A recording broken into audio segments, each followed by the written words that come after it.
5 gang-linked criminals were set free by Judge Boasberg, with nothing more than a whispered sentence, no paperwork, no oversight. No one dared question him until Jasmine Crockett stood up. It happened late on a Friday, in a dim courtroom built to keep things quiet, where one man in a robe overrode national security without a single signed order. But Jasmine Crockett brought a folder, a message, and a mother's broken letter, and asked the one question no one ever dared. What if Judge Boasberg didn't fail justice? He hijacked it. This isn't fiction. This is about sealed hearings, encrypted secrets, and a woman who forced America to finally look behind the robe. Stay with us. This is a story worth every second of your time. Friday evening at the federal courthouse in Washington, D.C. felt more like the set of a forgotten noir film than the center of American justice. The hallways were dim, washed in flickering, fluorescent light. Most court staff had clocked out, leaving behind an eerie silence broken only by the buzz of old vents and the soft echo of rubber soles on marble. But in courtroom 3B, buried near the back of the building, different kind of energy pulsed. A small team of ICE agents, led by Field Director Miguel Ochoa, had locked down the room. Their mission: finalize the paperwork for the deportation of 5 high-priority targets, foreign nationals with verified affiliations to MS-13. These weren't ambiguous cases or administrative oversights. These were violent offenders, men tied to human trafficking, ritual killings, and mutilation videos passed between cartel phones like trophies. The ICE team worked fast, nerves sharp. The air smelled of burnt printer ink and sweat. Outside, the last of the sunlight bled through stained glass windows, casting long red slashes across the marble floor. And then the door creaked. Without warning or protocol, Judge Boasberg stepped into the chamber. No robe, no gavel, no clerk in tow. Just him, calm, stone-faced, carrying nothing but the silence of someone who knew he didn't have to explain himself. The agents froze. Ochoa's pen hovered over the signature line. One of the younger officers instinctively stood straighter, hand drifting toward the security badge on his belt. Boasberg walked with a slow, deliberate pace toward the bench, not to sit, but to lean forward slightly, hands clasped behind his back. His voice was low, almost gentle, but the words that came out detonated like a flashbang. "Cancel the operation," he said. "They stay." The room fell still. Ochoa looked up, blinking. "Excuse me, Your Honor?" His voice cracked slightly, despite years of field operations. "You heard me," Boasberg said, eyes not even meeting his. "We don't have documentation. DHS requires—" "They stay," Boasberg cut in, sharper this time. "No transfers, no removals, not tonight." Ochoa's eyes narrowed. He motioned to the thick dossier on the table. Mugshots, gang affiliations, internal risk ratings. "Sir, this group isn't just undocumented. They're violent. We have active warrants from 2 Central American governments. One of them executed a family in El Salvador last year. We've got digital surveillance. We've got federal clearance. I said," Boasberg snapped, voice dropping cold. "They stay." There was no written order, no court motion, no case number. Just a man in a tailored suit, weaponizing authority in its purest, most terrifying form. The ICE team stood paralyzed. They had training for armed resistance, for courtroom objections, for political protests, but not for this. A judge breaking the rules, not with rage, but with calm, surgical silence. Ochoa felt a slow boil rise inside him. He was risking the careers of his men. He was watching justice bend without even the dignity of resistance. Yet he also knew disobeying a federal judge, even verbally, could collapse his unit's entire operation and land them in contempt. Outside, the courthouse looked the same. But inside 3B, the law had just been hijacked by one sentence. And the worst part? There was no record of it ever happening. The leak was never meant to reach the public. It began as a whisper, a troubled ICE agent confiding in a friend, a staffer nervously mentioning something strange to a local journalist. Then came a trickle of anonymous tips, 5 violent offenders, protected by a federal judge's off-the-record verbal command. But the moment it reached the desks of mainstream editors, the story hit a wall. It wasn't lack of evidence, it was fear. Too few wanted to challenge a federal judge, especially one with Boasberg's pedigree. The Department of Justice refused to comment. Ongoing case, they said. Politicians feigned ignorance or gave non-answers when pressed. Newsrooms buried the lead under distractions, a celebrity divorce, a market dip, a hurricane forming somewhere off the Gulf. Something about the story was radioactive. And in Washington, D.C., radiation meant one thing. Power was being protected. But in Florida, someone was preparing to break the silence. Tallahassee that morning was heavy with a strange tension, like the air before a storm, electric and expectant. The small square in front of the Municipal Civic Hall had been empty for years. But today it bore quiet witness to something rare. A woman about to challenge the system, not from within it, but in defiance of it. Jasmine Crockett stood still beside a makeshift wooden podium, its lacquer faded by sun and time. No fancy backdrop, no red, white, and blue bunting, just brick walls, rusty railings, and a cracked sidewalk under her heels. Her staff had begged her to wait, to gather allies, to build a media plan, to secure legal cover. But Jasmine had waited long enough. The country had waited long enough. And while others measured their words, she had measured her resolve. In her left hand was a sealed brown folder, edges creased, corners sharp. Inside it, months of memos, encrypted messages, whistleblower testimony, and one gut punch of a timeline that led straight to Judge Boasberg's chambers. She laid it carefully on the podium like a live wire. Only a few reporters had shown up, local freelancers, one national outlet that hadn't been blacklisted yet, and a skeptical podcaster with a voice recorder the size of a phone. But Jasmine didn't need a crowd. She needed truth. She needed the words she was about to say to carve their way into the silence like fire into ice. Her voice, when it broke the morning air, wasn't loud, but it had weight. "This isn't political," she said slowly. "This is foundational.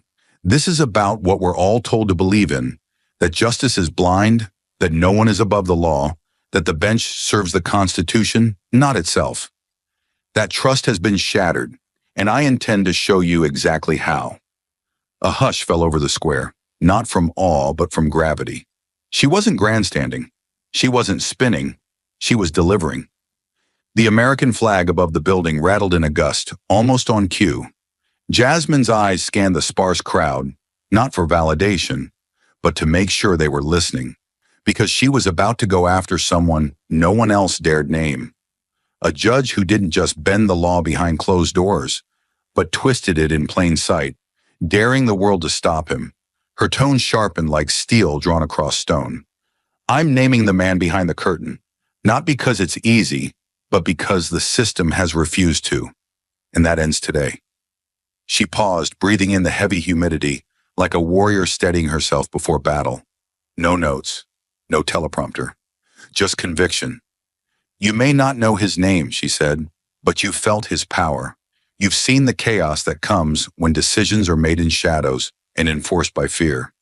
The folder beside her hand seemed to hum with the weight of what it carried, and with a single movement, Jasmine turned the first page, inviting the world to finally see what it wasn't supposed to.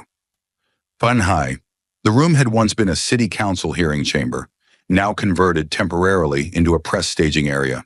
It was functional, not glamorous. Fluorescent lights hummed overhead, some flickering, casting uneven shadows against the scuffed oak-paneled walls. At the back, two outdated ceiling fans rotated lazily, doing little to move the heavy Florida air that clung to everyone's skin. Jasmine Crockett stood off to the side, half-shadowed, hand on her sealed folder like a general resting it on a sword. There was no teleprompter, no PR handler offstage with time cues, just a clock ticking on the wall and the quiet sound of breaths being held. The screen lit up behind Jasmine with a slow fade-in, casting a sterile blue glow over the press room. What followed wasn't a flashy intro or political reel. It was a cold, calculated montage of courtroom footage, stitched together like a quiet indictment. There was Judge Boasberg presiding over a surveillance case in 2017, his eyes calm, his tone measured, as he authorized a secret warrant that would later be used to monitor private citizens with no known affiliations. Another clip showed him in 2019, halting the deportation of a foreign national tied to a cartel, citing insufficient procedural clarity, though the evidence was concrete. Then came a freeze frame. Boasberg, pen poised, face blank, as he struck down a motion to allow whistleblower testimony in a federal misconduct case. The silence in the press room grew thick. Jasmine didn't flinch. She let the images speak first, each one a blow to the illusion that the justice system was incorruptible. What the public had once mistaken for discipline, she now framed as deflection. What looked like neutrality, she painted as silence weaponized. When she stepped to the mic, the room seemed to pull inward, drawn to the gravity of what she was about to unload. Her slide deck flicked forward, not flashy graphs or color-coded charts, but plain text headlines from obscure legal digests. Boasberg blocks DHS memo, cites procedural timing. Classified filing sealed, no reason given. Court calendars altered in sealed hearing. Each item was backed by footnotes, time-stamped memos, and redacted reports. Evidence that didn't scream, but whispered with razor precision. "He doesn't break the law," Jasmine said, voice steady. "He reinterprets it quietly in the dark, where no one looks." She pointed to one particular slide, an order filed at 4:43 p.m. on a Friday, then amended without notice the following Monday. "That's not a mistake," she said. "That's a pattern." Reporters scribbled faster. A few stopped typing altogether, just watching. Jasmine's presence wasn't theatrical, it was surgical. She was cutting the mask off a man the system had let operate unchecked for years, and now for the first time, someone was finally naming him. She closed the slide deck with one click. The room went dark momentarily before the lights above flickered back to full brightness. No one moved. The weight of what had just been laid bare settled like a heavy fog over the crowd. Jasmine took one step back from the mic and let her final words land without resistance. "If you still believe this is about a single case or a single man, then you haven't been paying attention. A beat. But I have, and I'm not afraid to show the world what I've seen." No applause, just some stillness, which in rooms like this meant impact. And outside that courthouse-turned battlefield, clouds gathered over Tallahassee, as if the sky itself knew the system had just been called out by name. The fallout began like a slow tremor beneath polished marble floors. By Monday morning, ICE headquarters had already executed the scheduled transfers. 5 foreign nationals flagged as high risk, each linked to known MS-13 affiliates, quietly escorted to secured holding facilities ahead of deportation. The agents had checked the system twice. No written order had been filed. No restraining documents existed. The verbal command issued by Judge Boasberg had vanished into the weekend ether, undocumented and untraceable. From a legal standpoint, it was as if nothing had ever been said. But by Tuesday, the story exploded. Advocacy groups swarmed ICE field offices with chants and camera crews, waving signs that read, "Illegal deportations" and "Justice denied." Cable networks aired back-to-back coverage with more speculation than facts. Social media erupted with half-truths and rage, and in the middle of the chaos stood one burning question: had ICE defied a federal judge, or had the judge defied the law itself? The Department of Homeland Security tried to contain the storm, but their press release, dry, vague, full of legal hedging, only fueled the fire. No formal court order was filed at the time of action, it read, dodging accountability like a man tiptoeing around a minefield. Judge Boasberg, meanwhile, issued a terse rebuke through a court spokesperson, accusing ICE of acting in contempt of judicial authority. It was a powder keg. Legal experts split down the middle. Some called it an administrative miscommunication. Others called it a constitutional crisis in miniature. Jasmine Crockett called it what it was: sabotage, masked as silence. She watched the narrative unfold on national television with a clenched jaw and a stack of internal memos in her lap. The same judge who had operated in shadows for years was now using the fog of ambiguity as a weapon, and the media, desperate for clarity, couldn't see the sleight of hand. What enraged her most wasn't the confusion. It was that the system preferred confusion over confrontation, because confusion lets power walk away clean. Judge Boasberg didn't appear on camera. He didn't hold a press conference or answer questions in the hallway. He didn't need to. On Wednesday morning, a sharply worded court statement was released through his clerk, sterile, impersonal, yet loaded with venom. It accused ICE of acting in willful defiance of this court's authority and warned of potential contempt charges. The wording was precise, cutting, and unmistakably aggressive. The message was clear. Boasberg was going on offense. Legal analysts scrambled to interpret the move. Headlines shifted overnight from judicial silence sparks deportation chaos to federal judge slams ICE in unprecedented clash. But the irony was suffocating. There was no court order on file, no docket entry, no transcript, nothing. Boasberg was asserting the power of a ghost ruling, a decision that lived only in memory and implication. The injustice struck Jasmine Crockett like a thunderclap in a locked room. She knew how the system worked, how perception could be weaponized to bend truth until it snapped. Boasberg wasn't defending judicial integrity. He was rewriting the story mid-chapter. And the media, hungry for narrative and blinded by the aura of a federal bench, took the bait. They repeated the accusation as if it were fact, without ever asking the obvious. Where was the proof? ICE was being dragged through headlines, officials were being called before internal review boards, and agents were facing career-destroying questions, all because of a ruling that didn't exist on paper. Jasmine stared at the empty docket online, her finger hovering over the print key as if daring the screen to generate a record. It didn't. Nothing did. The courtroom had become a theater, and Boasberg had just played his most dangerous trick yet. Command without consequence, accusation without evidence, power without paper. Judge Boasberg had fired his first shot, turning a non-existent ruling into a public accusation, twisting silence into intimidation. But while the media scrambled and the public argued over press releases, Jasmine Crockett had already started the real battle. Away from cameras, behind a locked door, with nothing but raw data and the bitter scent of betrayal in the air. Her office didn't look like a battlefield. Not at first glance. It sat on the top floor of a quiet brownstone in Northwest D.C.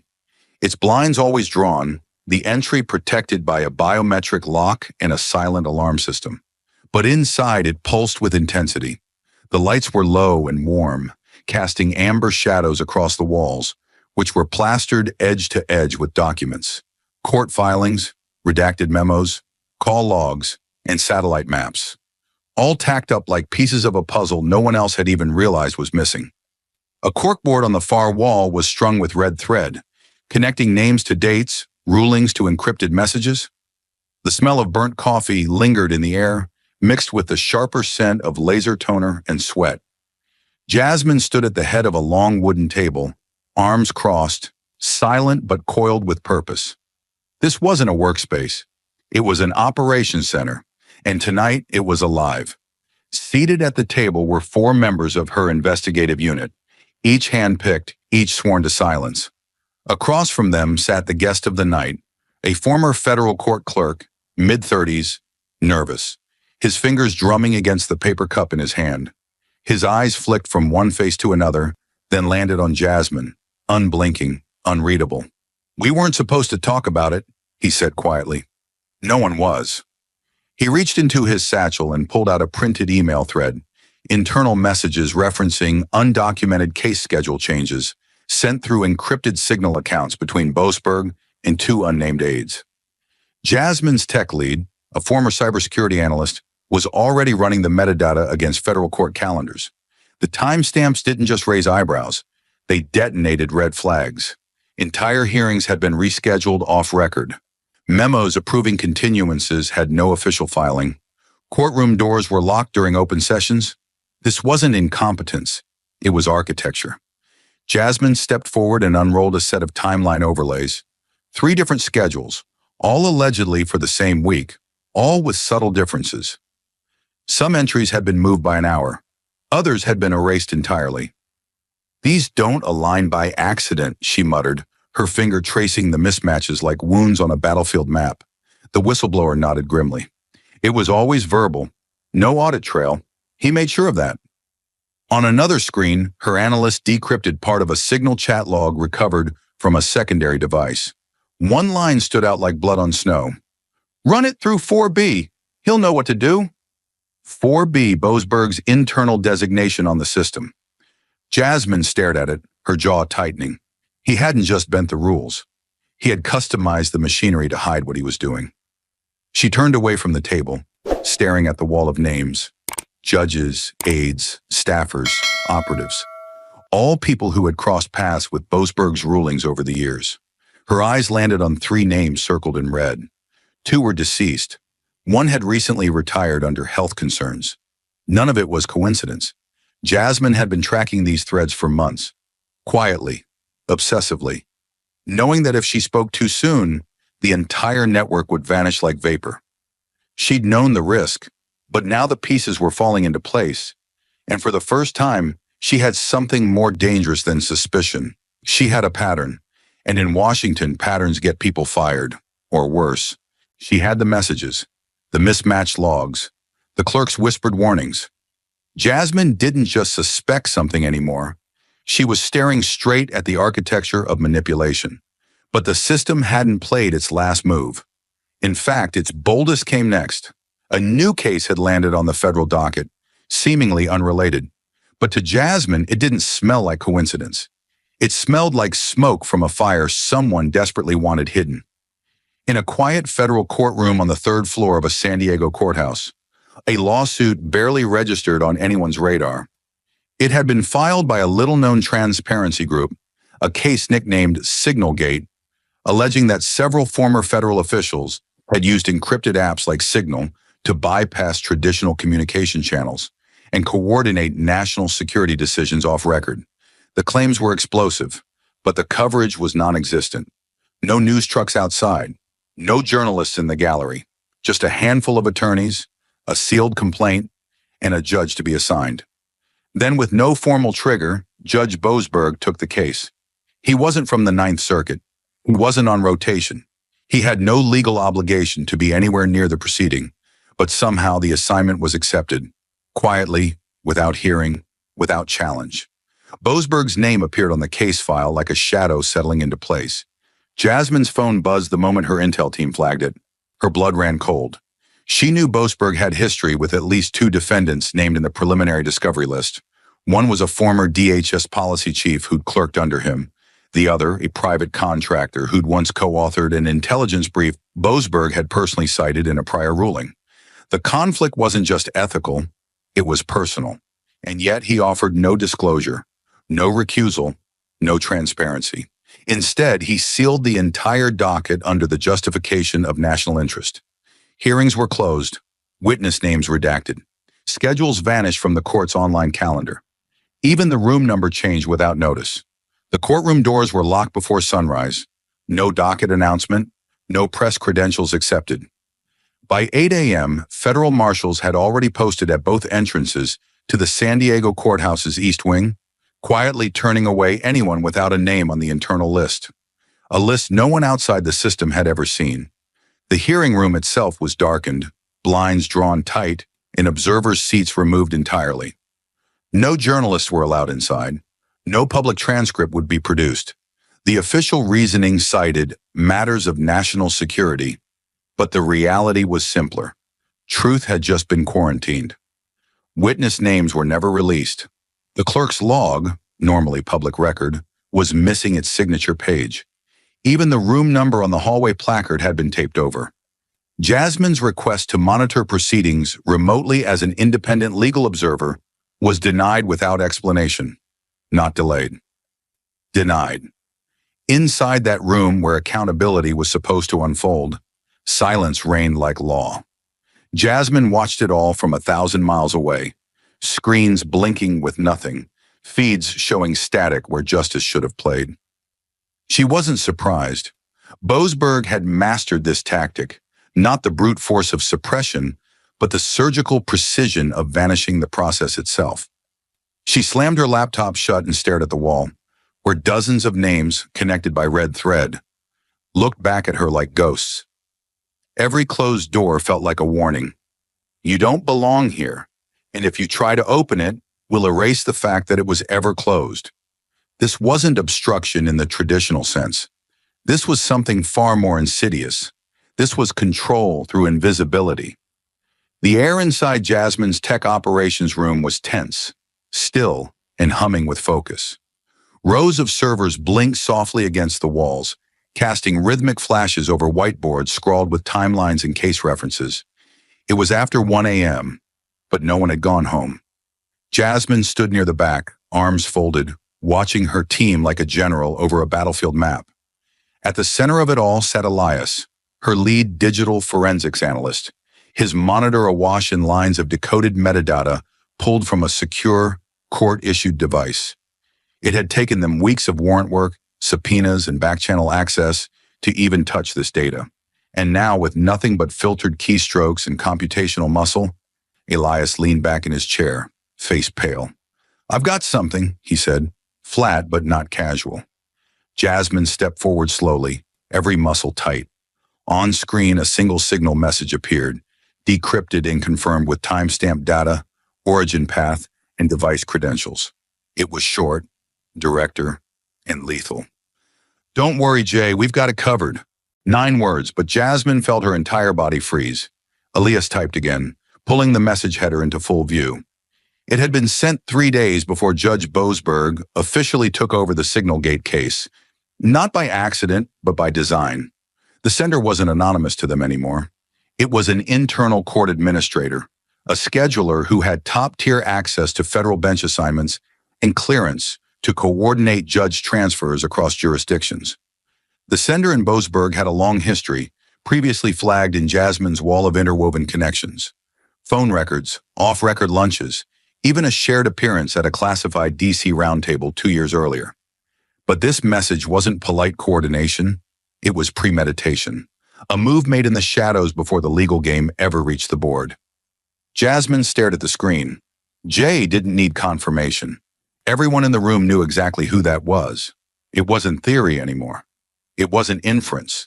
This was deliberate orchestration, someone promising a sitting federal judge that the system would be bent to his advantage before the case had even been logged into public record. The timestamp placed the message on a Saturday, when court offices were supposed to be closed, yet the digital route confirmed it had passed through an internal judiciary relay server, which meant it hadn't just been sent. It had been seen by someone in the system, someone who allowed it to happen. Elias exhaled sharply. "This alone won't take him down. But with everything else?" He didn't finish the sentence. He didn't have to. Jasmine's mind was already racing. With the manipulated schedules, the sealed hearings, the Signalgate recusal failure, and now this, she wasn't building a theory anymore. She was assembling a case of coordinated judicial corruption. And this message? It wasn't just a clue. It was the moment the mask slipped. The message was damning. The timestamp undeniable. The manipulation systemic. But even as Jasmine stared at the cold digital evidence on the screen, something deeper twisted in her chest. Because this wasn't just about law and power anymore. It was about people. And for one mother in Texas, the cost of Boasberg's silent verdicts had already been paid. In blood and in silence. The light in her office had changed. The sun now low and golden, slicing through half-closed blinds in razor-thin beams. Shadows climbed the walls, long and slow, as if time itself had grown cautious. Jasmine sat still behind her desk, hands motionless, eyes fixed on the drawer to her right. Everything else in the room, screens, charts, folders, voices, faded into static. With a slow inhale, she reached forward, opened the drawer, and pulled out the one document that mattered more than all the rest. A single, handwritten letter. Folded along soft creases, the paper had yellowed, and the ink had begun to blur at the edges. She had read it before, dozens of times, but somehow it always felt heavier the moment she held it. She unfolded it slowly, deliberately. Each corner gave a soft resistance, like the paper itself remembered the grief it carried. The handwriting was crooked, unsteady. A mother's hand, not used to writing formal pleas, but desperate enough to try.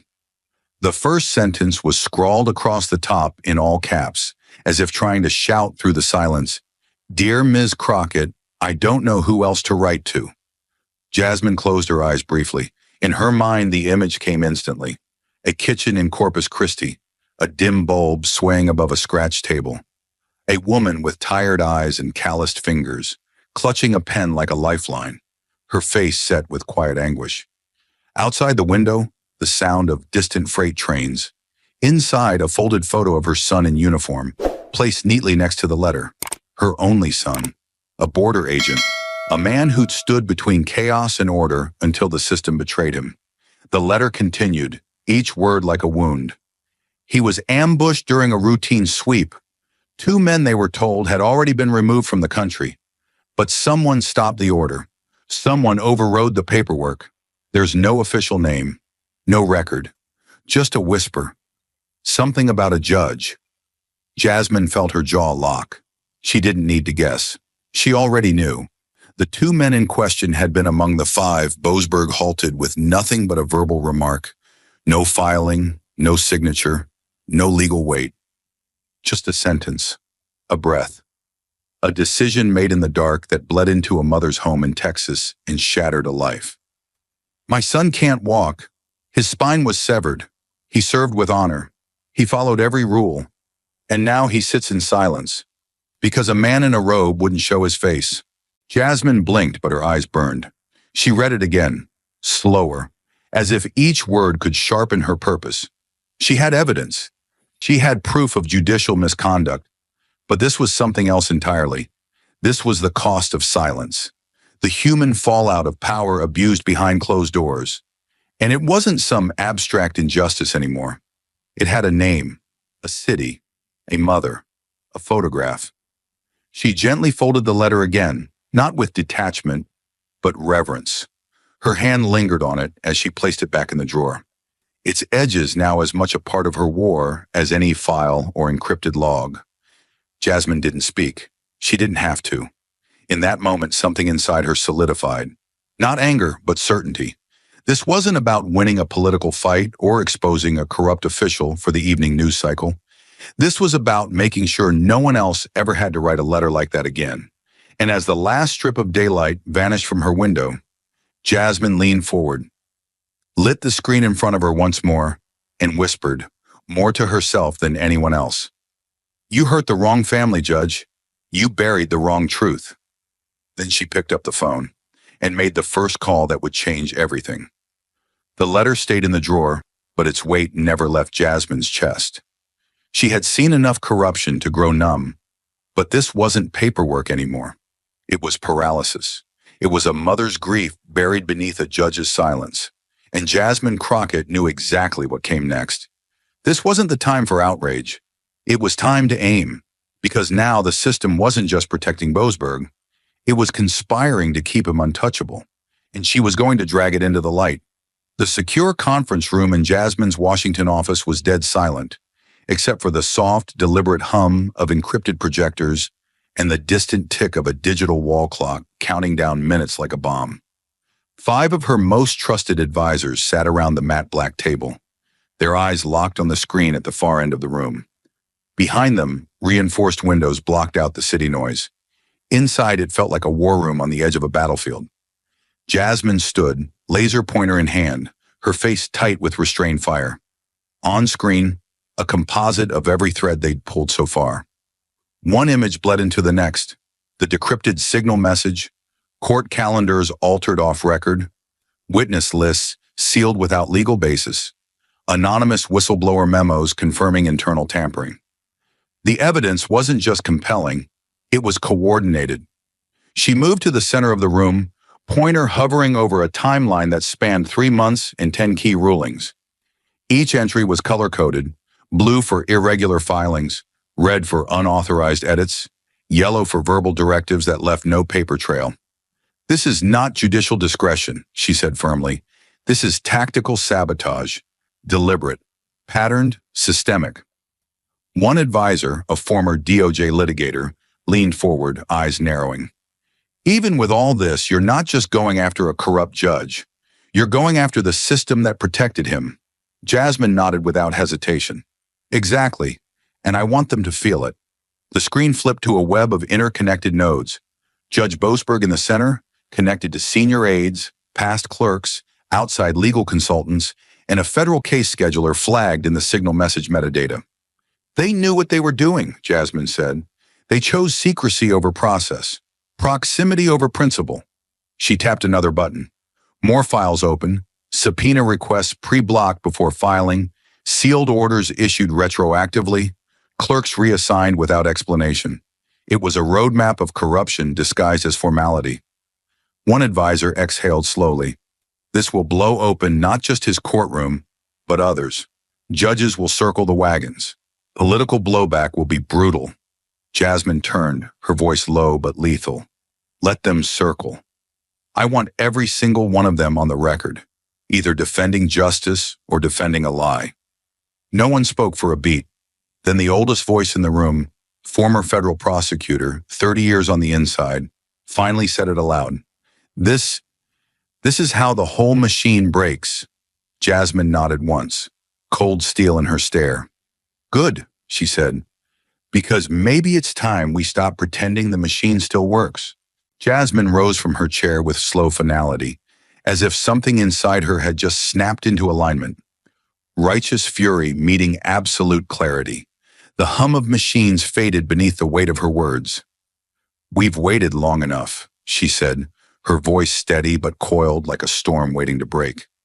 We've chased the truth through sealed corridors, encrypted servers, and rigged courtrooms. And what has it gotten us? A digital graveyard of evidence no one's allowed to read.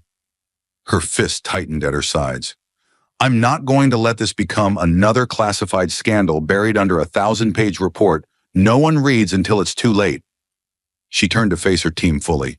I will not, I repeat, will not let this die inside a bureaucratic black hole 3 years from now. She crossed the room to the corner console, pulled out a manila folder labeled Press Strategy, dormant, and dropped it on the table with a hard thud. The sound cut through the air like a trigger. It's not dormant anymore, she said coldly. We're going live. One of her aides blinked, uncertain. You mean press release or interview circuit? Jasmine didn't flinch. Number I mean war. I want cameras. I want journalists who haven't sold out. I want the slides, the names, the message logs, the calendar edits, everything. She pointed to the evidence board still glowing faintly on the far wall. They've kept this hidden behind court codes and sealed doors, but we are going to make them answer to the public, not the process. The room came alive with motion. Phones buzzing, chairs scraping, people typing furiously. Jasmine stood unmoved, watching them scramble with the grim stillness of a general before a siege. Make the calls, secure the venue. I don't care if we need to rent a damn church basement or hijack a school auditorium. We do this within 72 hours. One advisor hesitated. You know this paints a target on you, right? Jasmine's eyes locked onto his without blinking. It already is. The only difference now is that I'm done dodging. Let them aim. I've got better aim. As the team scattered into motion, Jasmine remained at the center, still, silent, but blazing with purpose. Because this wasn't about damaging Boasberg anymore. It was about dragging an entire system into the light, no matter how many of its shadows fought to survive. And by the time the first reporter showed up, she wouldn't be offering evidence. She'd be offering an ultimatum. The morning sky over Washington, D.C. was gray, low, and heavy, as if the city itself was holding its breath. By 7:30 a.m., the steps outside the Franklin Civic Auditorium were already swarming. Satellite trucks lined the street, camera crews jostled for position, and journalists whispered theories over coffee they no longer tasted. This wasn't a campaign stop. It wasn't a policy launch. It was something else, something colder, sharper. Inside, the room filled fast. National correspondents, legal analysts, local reporters, and a handful of off-duty agents who came in plain clothes just to see if the rumors were true.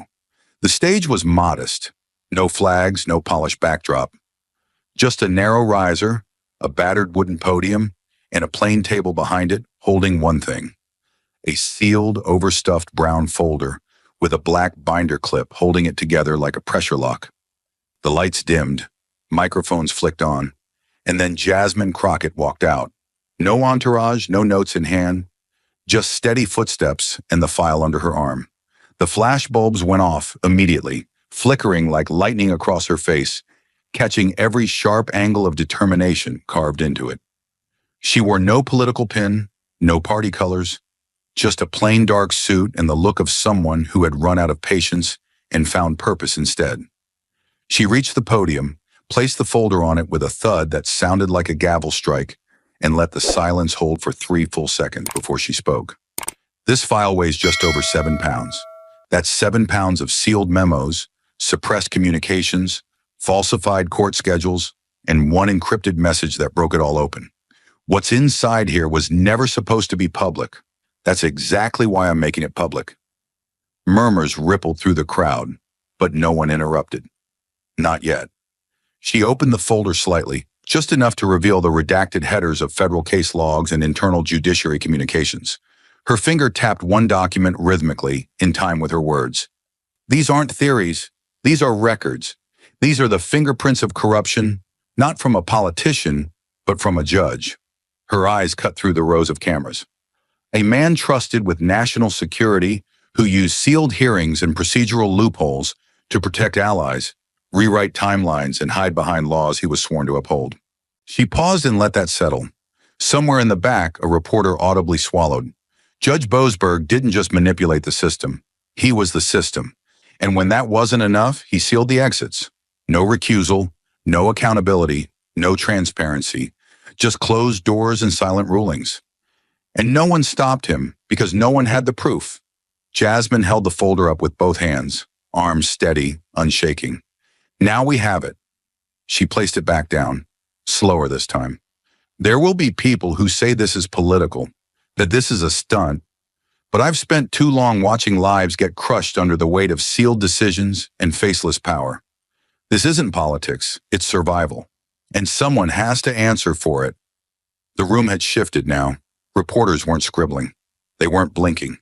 They were watching, because in that moment, Jasmine Crockett wasn't just revealing a scandal. She was lighting a fuse. And the explosion wasn't measured in headlines. It would be measured in resignations, subpoenas, and the first crack in a wall that had stood untouched for far too long. She closed the folder, stepped back from the mic, and said the last line not with anger, but with finality. Justice doesn't fear sunlight, but Boasberg clearly does. And just like that, she stepped away, leaving the country, the courts, and the cameras to choose which side of the truth they were willing to stand on. Jasmine had thrown open the gates. The evidence was no longer buried. The names were no longer whispers. What had started as a sealed secret was now front-page truth, and the machine that once shielded Boasberg had no choice but to respond. The system had spent years protecting him. Now it was forced to put him on trial. By dawn, the crowd had doubled in size outside the federal courthouse in Alexandria, Virginia. Television vans flanked the curb like tanks, reporters broadcasting live beneath flapping protest banners and shouted slogans. Metal barricades groaned against the weight of the public.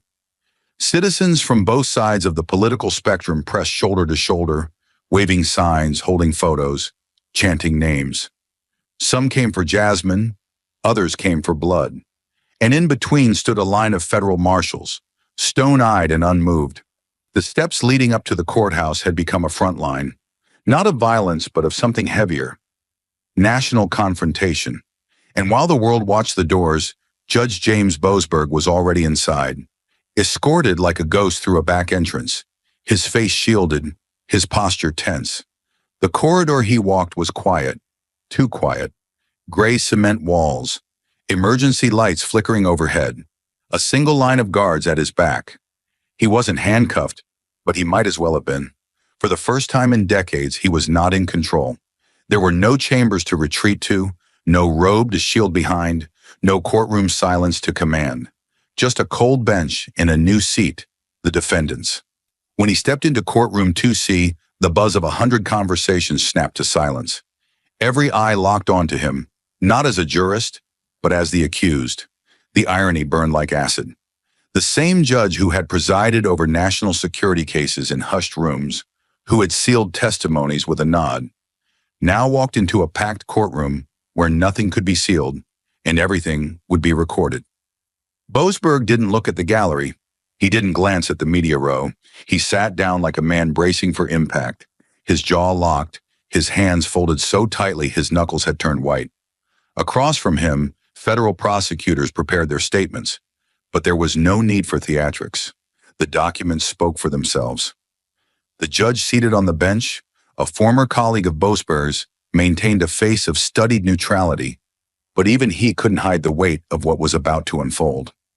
He tapped the gavel once, then in a voice smooth and even, like reading from a page written in stone, he began, "James Boasberg, you stand before this court charged with the following: obstruction of justice, willful concealment of material evidence, abuse of judicial authority." The words rang through the chamber like drum beats at a funeral. Each syllable carved deeper into the myth that had protected Boasberg for so long. He didn't flinch. He didn't blink. But his silence betrayed him. The man who once silenced others with the mere sound of a gavel now had no power left to wield, only the gravity of his own fall. Jasmine sat in the third row, expression unreadable, eyes locked on the man who once thought she would fold under pressure. She didn't blink either, because this wasn't just about his guilt. It was about the message.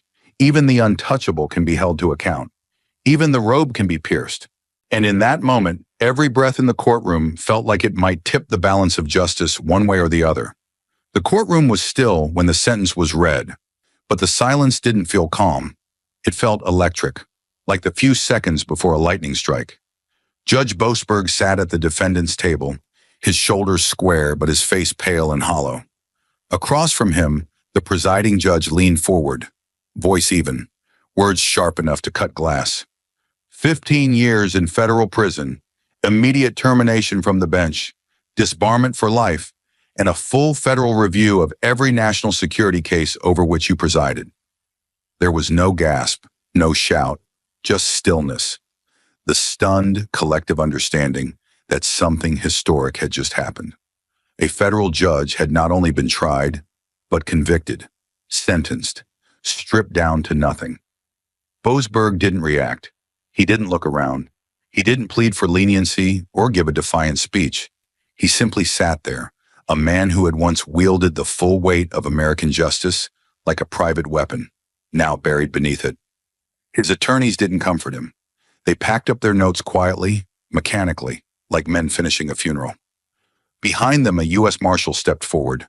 No handcuffs yet, just presence, symbolic, certain. This wasn't an arrest.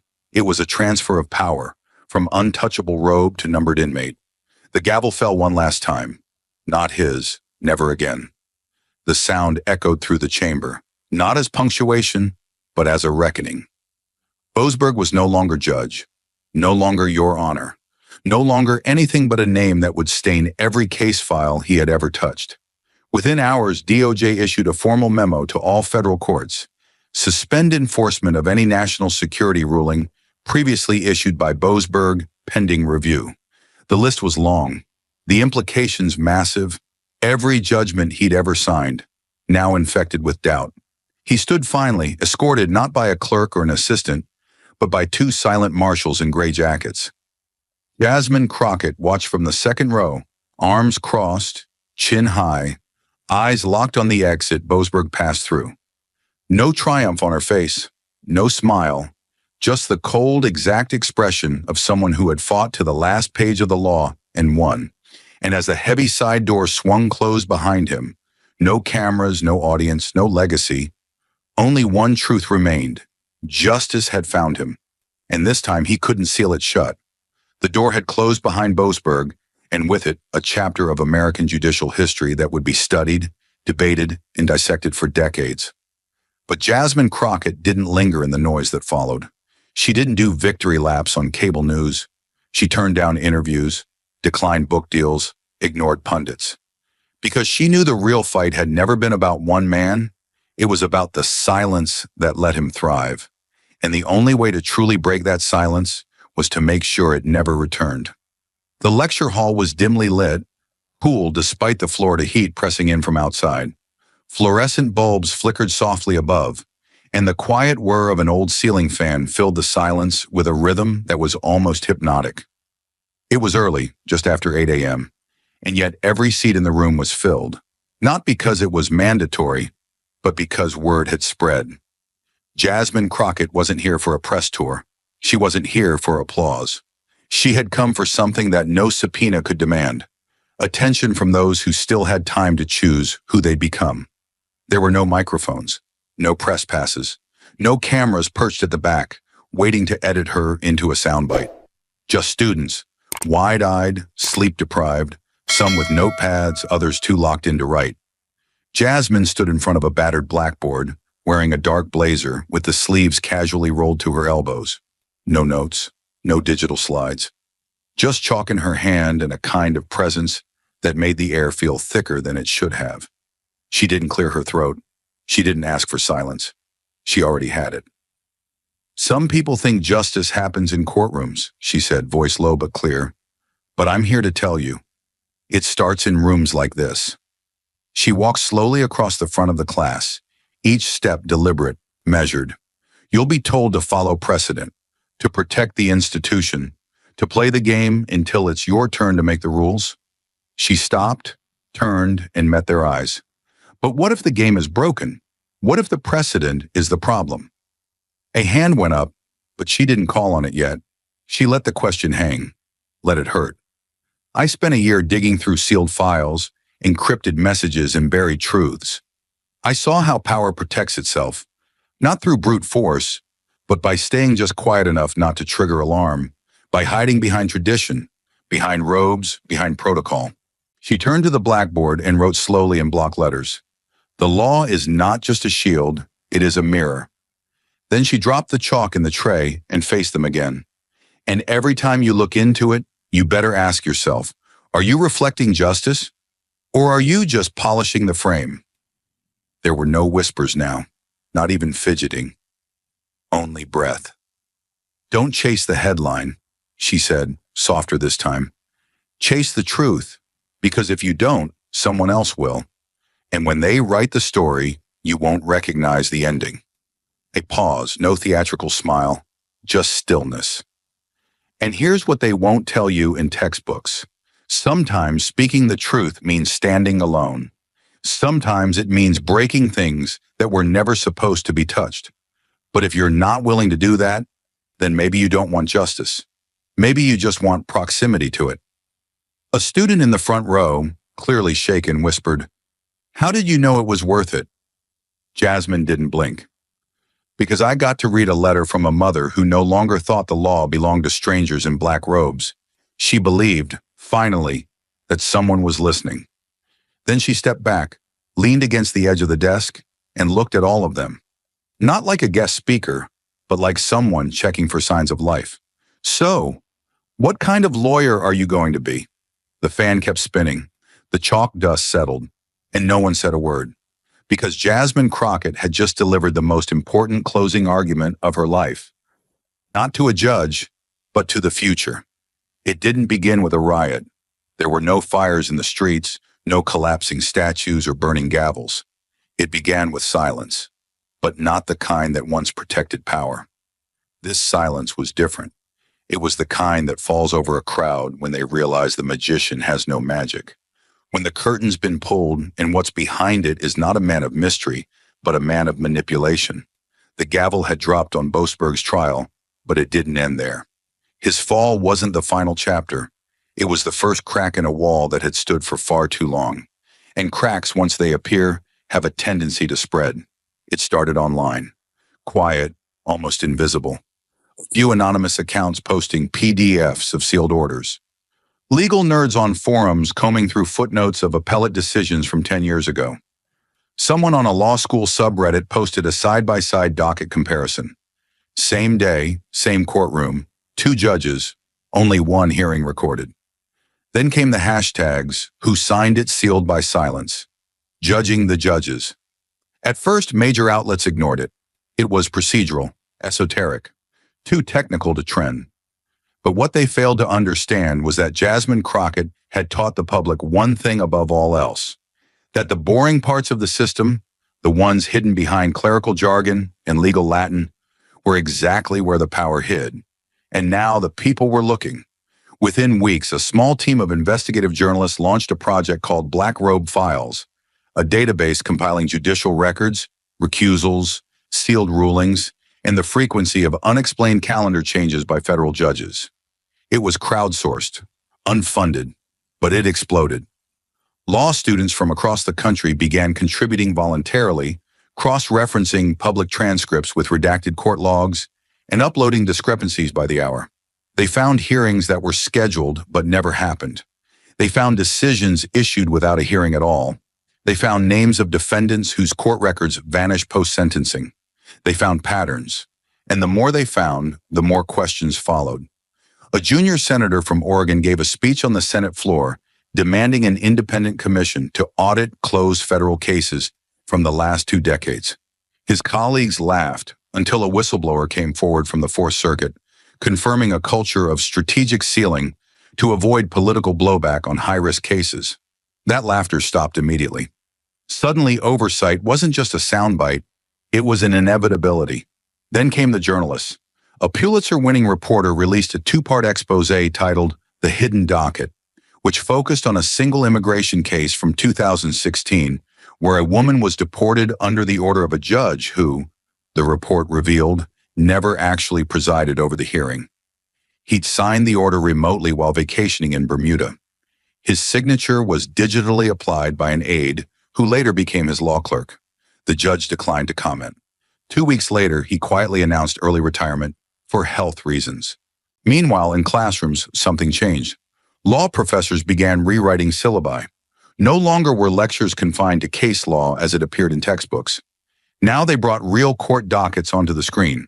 They showed sealed filings. They debated whether justice could exist in a system where its most critical decisions were hidden from the very people they govern. Students stopped asking, "How do I win?" and started asking, "Why don't we see this sooner?" But perhaps the most telling shift happened in courthouses themselves. Marshals began reporting unusually high numbers of citizens requesting to attend public hearings, even those unrelated to their own lives. People were showing up to observe, just to watch, just to make sure. One district judge in Texas, long known for his secretive handling of environmental regulatory cases, walked into court to find 30 strangers sitting silently in the gallery, arms crossed, watching every word he said like jurors without seats. He paused before speaking, unsure how to continue. In Los Angeles, a motion was filed to unseal a group of surveillance-related decisions from 2014, believed to have been signed off without adversarial counsel present. The judge who had signed them quietly stepped down before the motion was ruled on. In Chicago, a defense attorney reopened a 2009 drug trafficking case, armed with new documentation showing that the presiding judge had shared private communications with federal prosecutors about scheduling delays. Emails now flagged as inappropriate ex parte contact. It wasn't just about Boasberg anymore. He had become a symbol, the robe turned inside out. Not because he was the only one who fell, but because he was the first to be dragged, screaming or not, into the daylight. And at the center of it all, quietly watching, never claiming credit, was Jasmine Crockett. She didn't tour campuses. She didn't publish a memoir. She didn't monetize her moment. Instead, she set up a nonprofit initiative called Clear Court, a watchdog program that trains citizens, students, and former legal professionals in how to audit, track, and challenge procedural anomalies in federal courtrooms. They called themselves civilian jurists. They showed up. They asked questions. And slowly, courts started preparing differently, not to hide, but to explain. That alone was revolution. There were still those who resisted, editorials accusing Jasmine of eroding faith in the courts, legal blogs warning of a slippery slope where judicial independence might collapse into populist chaos. But those voices began to sound tired, out of step, because for the first time in years, the public wasn't asking for revenge. They were asking for visibility, for transparency, for an answer to a question no one had dared ask. What if justice isn't blind? It's just looking the other way. 1 year later, Congress passed the Open Judiciary Act, requiring real-time docket publishing, mandatory audio recordings of all federal hearings, and immediate public disclosure of recusal statements. It wasn't perfect, but it was a start. It was a law written not by lobbyists, but by fear of the next Boasberg. And somewhere, in a quiet room far from cameras, Jasmine Crockett sat at a desk surrounded by case files from people she would never meet, Ordinary citizens who now had a map for a system once designed to keep them lost. She didn't smile. She underlined a name and turned the next page. Because justice, once awakened, doesn't roar. It learns to listen. And that is where the real reckoning begins. The courtroom is gone. The banners are down. The headlines have shifted. The firestorm has cooled to embers. But somewhere, buried beneath the noise and forgotten calendars, lies the question that matters more than the verdict itself. Not just about Boasberg, not just about Jasmine Crockett, but about us. What we allow, what we excuse, and what it takes for someone to finally say, enough. Because if this story is only remembered as the fall of one man, then we've missed the point entirely. This was never about one robe. It was about what the robe could hide. Jasmine didn't break the law to win. She used the law to expose how often it bends in silence. And what she uncovered wasn't a single judge's misconduct. It was a mirror held up to the entire institution, a reminder that when power goes unchecked long enough, it forgets what it was created to protect. But let's be honest, Jasmine's journey wasn't heroic in the way movies sell it. There were no triumphant montages, no inspirational music behind every breakthrough. There were threats, late nights, moments she nearly walked away. She was ridiculed, misquoted, dismissed. For months, people looked her in the eye and told her she was wasting her career. And still, she stayed the course, not because she wanted to be the face of justice, but because she knew what it looked like when justice had no face at all. And that's where the real lesson lies.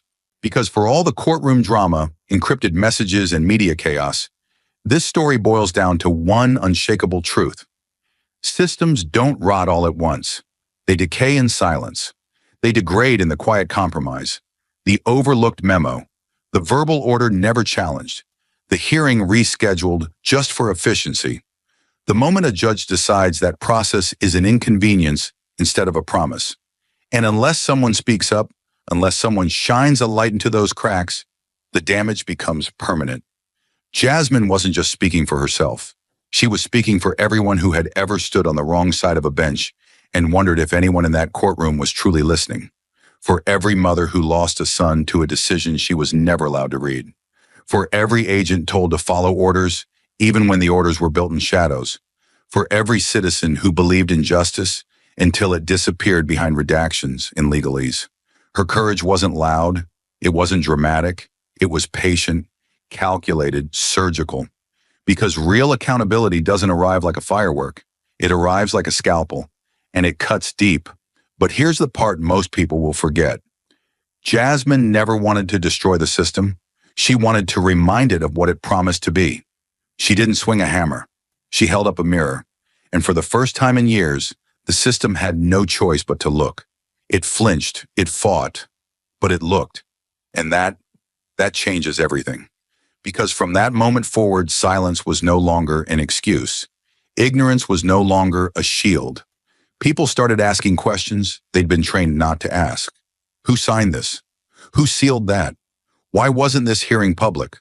Why did no one recuse? The fear wasn't just that someone had done wrong. The fear was that no one had ever been watching at all. And in a country built on law, what's more terrifying than a courtroom no one dares to question? That's the true weight of Jasmine's story. Not the prosecution, not the press conference, not even the sentencing. The weight is in what she left behind. A trail, a map, a precedent. Not in law, but in courage. Because this is what it takes.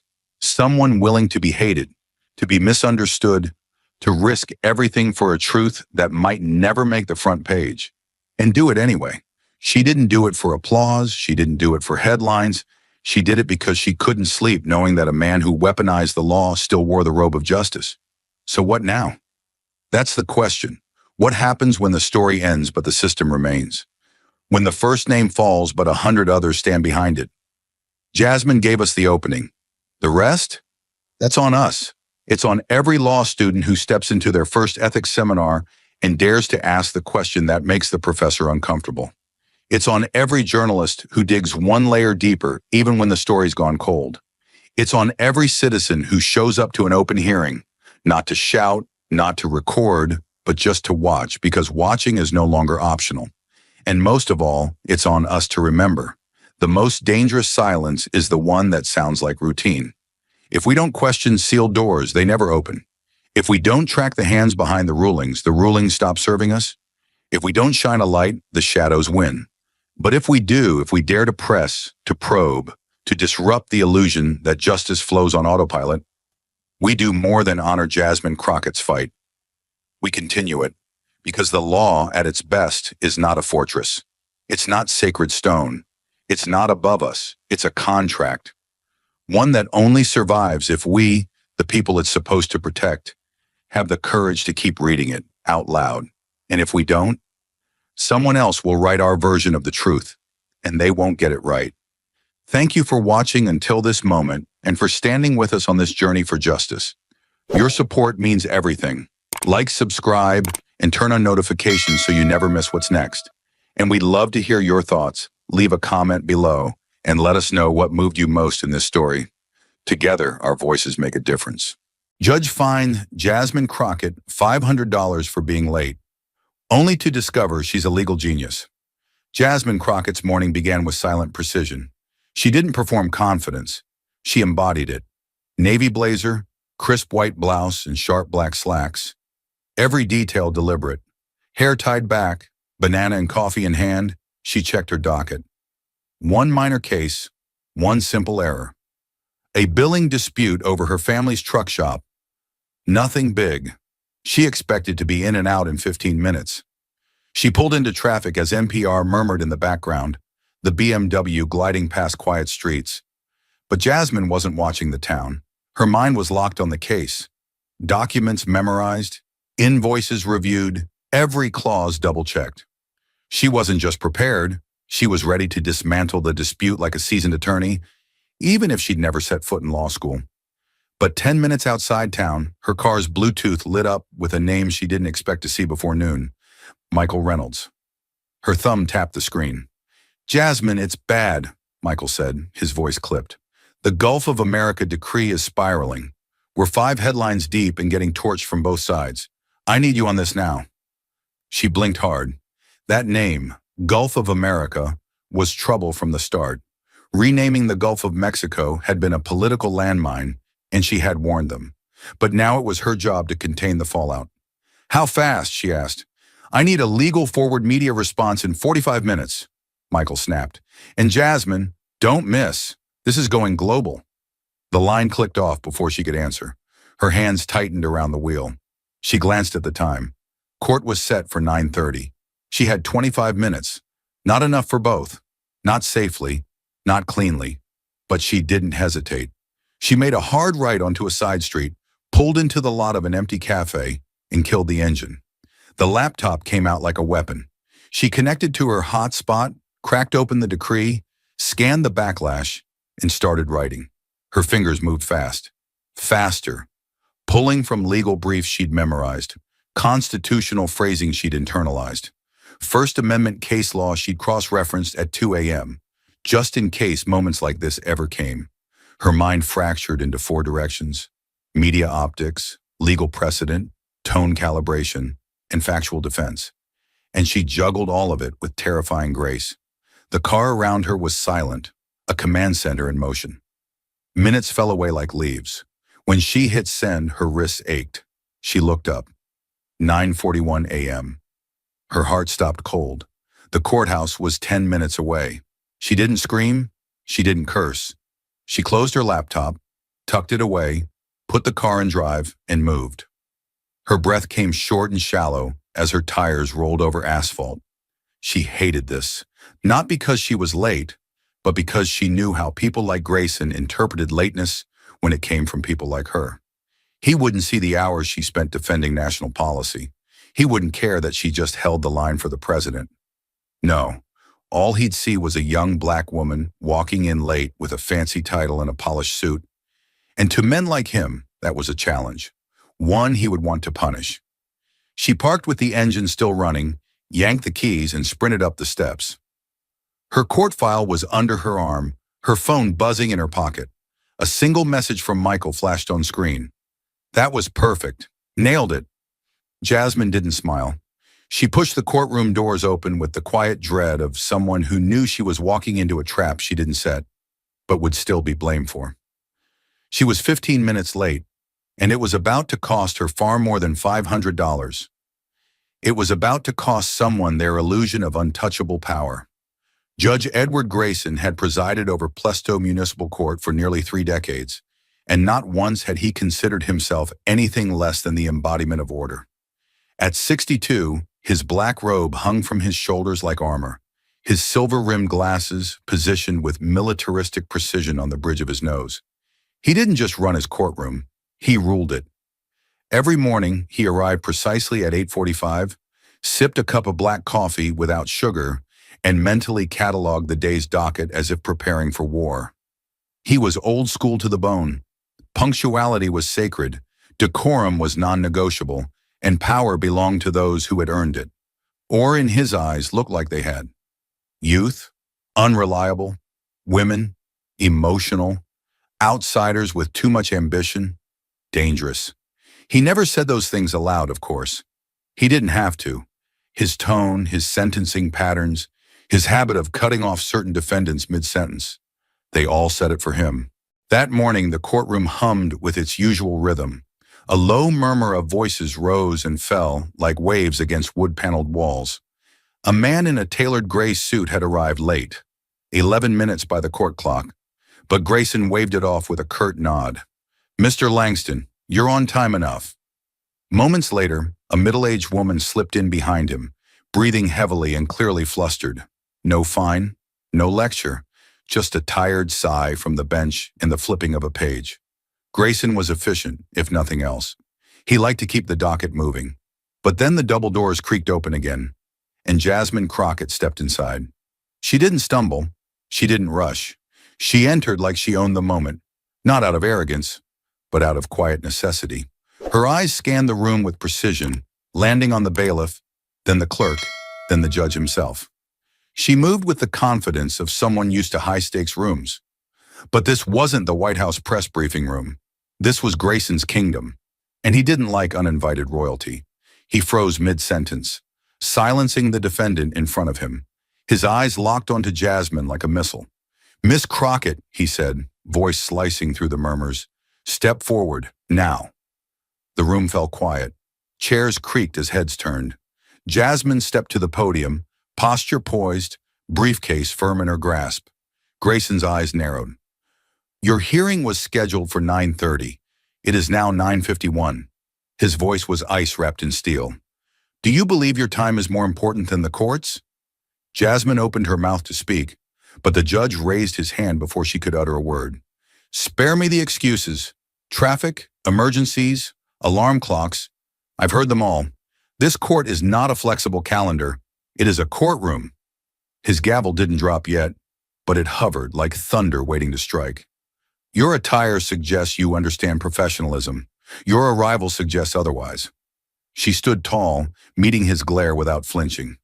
"Your Honor, I had a time-sensitive national security matter come across my desk at the White House. I stepped aside to respond before appearing here. I can provide written proof of—" "You were late," he cut her off sharply. "That is all this court requires to know." His gavel slammed down. The sound echoed off the high walls, snapping through the air like a gunshot. "This court hereby finds you in contempt for willful tardiness. You are fined $500, payable before you leave the courthouse today." The silence that followed was heavy. Jasmine didn't move. Neither did her expression. But across the courtroom, eyebrows rose. A man who'd been allowed to slink in late and unchallenged turned slowly to watch. A woman clutching a traffic ticket pressed her lips together, clearly confused. Even the clerk, Margaret Evans, looked up from her keyboard with something that might have been concern or disbelief. Jasmine finally spoke, her voice low but clear. "With all due respect, Your Honor, I was not willfully late. I had obligations to fulfill as part of my role at the White House." "And I suppose you think that makes you exempt?" Grayson said, chuckling, the sound dry and sour. "This isn't Washington, Miss Crockett. Your title carries no weight here. In this courtroom, you're just another name on the docket. And if you think flashing your resume changes that, You're sorely mistaken. A sharp breath caught in the throat of the woman seated behind Jasmine. Robert Hayes, the bailiff, shifted uncomfortably at his post. He had seen Grayson lash out before, but this felt different, too personal, too pointed. Grayson wasn't just asserting authority, he was punishing presence. And Jasmine, by merely existing in that room with composure and confidence, had violated his unspoken rules. She kept her gaze level. I am not asking for an exemption, sir. I'm asking for consistency. I observed two individuals enter late before me. Neither was reprimanded, neither fined. That broke the stillness. A man in the second row straightened in his chair. Margaret's fingers froze over her keyboard. The old man near the back, a regular, nodded faintly, as if confirming a memory. Grayson's nostrils flared. You are not in a position to lecture this court on fairness. The decision stands. Jasmine didn't blink. She didn't breathe heavily or bristle. Her strength was quiet, and it came not from defiance, but from discipline. The kind you earn after years of being underestimated in rooms full of men who thought degrees made them smarter. Slowly, she reached into her leather case and pulled out a folded document. No theatrics. No words wasted. The White House seal gleamed faintly on the printed page. She placed it gently on the podium, like she was dropping a chess piece. The room didn't yet know they were in check. Your Honor, she said, her voice clear and tightly controlled, I respectfully request this email be entered into the court record. Grayson didn't move. It is a time-stamped communication from the White House Senior Political Office, sent directly to me at 8:04 this morning, regarding the urgent handling of the Gulf of America decree. She didn't raise her voice. She didn't need to. The power was in the precision. Grayson's hand hesitated over his gavel. His eyes narrowed slightly, scanning the document from a distance he couldn't quite cover with arrogance alone. He didn't ask to see it. Maybe he knew that taking it would validate it. Maybe he was realizing slowly that this wasn't the kind of defendant who left breadcrumbs. Jasmine Crockett brought entire case files. This document, she continued, details my role in responding to a policy-level crisis that directly impacts the executive office. My delay was neither negligent nor avoidable. It was a matter of national duty. Her hands never trembled. Her voice didn't falter. She paused just long enough for the courtroom to feel the weight of her words. And yet, that context was denied consideration. While others arrived late without consequence, I was fined immediately and publicly. The discrepancy is clear. Margaret Evans stopped typing. The sound of her clacking keys had been the room's white noise. And now the silence left behind buzzed louder than any sentence. She looked up, her mouth slightly parted, eyes flicking between the judge and Jasmine, as if seeing both for the first time. Across the room, Bailiff Robert Hayes straightened by half an inch. He didn't speak. He never did. But his posture changed, his gaze sharpened. He had served beside Judge Grayson for 15 years. But something about this moment was different. Jasmine wasn't just smart. She was exact. And she wasn't attacking. She was diagnosing. Jasmine drew a breath, then continued, steady as a prosecutor. I understand this courtroom values order and punctuality, but I submit to the court that selective enforcement of that standard is not order. It is inequity. The temperature in the room dropped. A woman in the front row shifted in her seat. A man by the aisle exhaled slowly. In the last 40 minutes, I have witnessed at least 2 individuals arrive after the scheduled time. Both were male. Both were over 40. Neither received admonishment. That fact matters, because justice must not only be impartial, it must be consistent. Her tone didn't waver. It didn't accuse. It illuminated, like a flashlight in a dark corridor. Grayson's lips pressed together. He looked down, perhaps to avoid the dozens of eyes now studying his every movement. This was no longer just a courtroom. It had become a theater, and his role was shifting from sovereign to subject. This courtroom, Jasmine said, softening only slightly, is meant to reflect the integrity of the system it represents. And right now, the scales feel tilted, not by accident, but by omission. She placed both hands on the podium, not clenching, not forcing, simply grounding herself in truth. I do not ask for a reversal of consequence. I ask for an acknowledgement of disparity." The room was utterly still. Even the air, it seemed, dared not move. Margaret's hands returned to her keyboard, now recording something she knew she would never forget. Robert Hayes blinked slowly, like someone taking mental photographs. People began to look at Jasmine differently, not as a professional in a suit, not as a defendant in front of a judge, but as a mirror held up to something uncomfortable and long ignored. Grayson sat motionless, though not in confidence. His authority, so easily wielded moments earlier, now felt brittle, like porcelain beneath a microscope. His silence dragged on for a beat too long, and in that beat, Jasmine's restraint became its own verdict. She didn't press further. She didn't gloat. She had made her case with nothing but facts and composure, and in doing so, she had done what few ever managed: turned the judge's bench into the defendant's chair. She didn't need the gavel. Her truth was loud enough. Jasmine didn't stop at proving her own case. She turned the entire room into evidence. Her voice, still calm, gained a sharper edge. "Since I entered this courtroom," she said, "I've observed a pattern that's too clear to ignore." She turned slightly, eyes scanning the gallery with surgical calm. Mr. Langston, who entered at 9:41, was greeted with a nod. Mrs. Holloway, 9:44, no comment. Neither was fined. No gavel, no public dressing down. She let those facts hang in the air like a series of open files, one after the other. Yet I, who entered at 9:51, was not only fined $500, but reprimanded publicly and stripped of the opportunity to speak before judgment. There was no accusation in her voice, only undeniable pattern. She pulled out a second document from her file, a notepad, handwritten. "I anticipated this might happen," she said quietly, "so I took notes the moment I arrived." The sound of paper sliding against wood was soft, but in that room, it may as well have been thunder.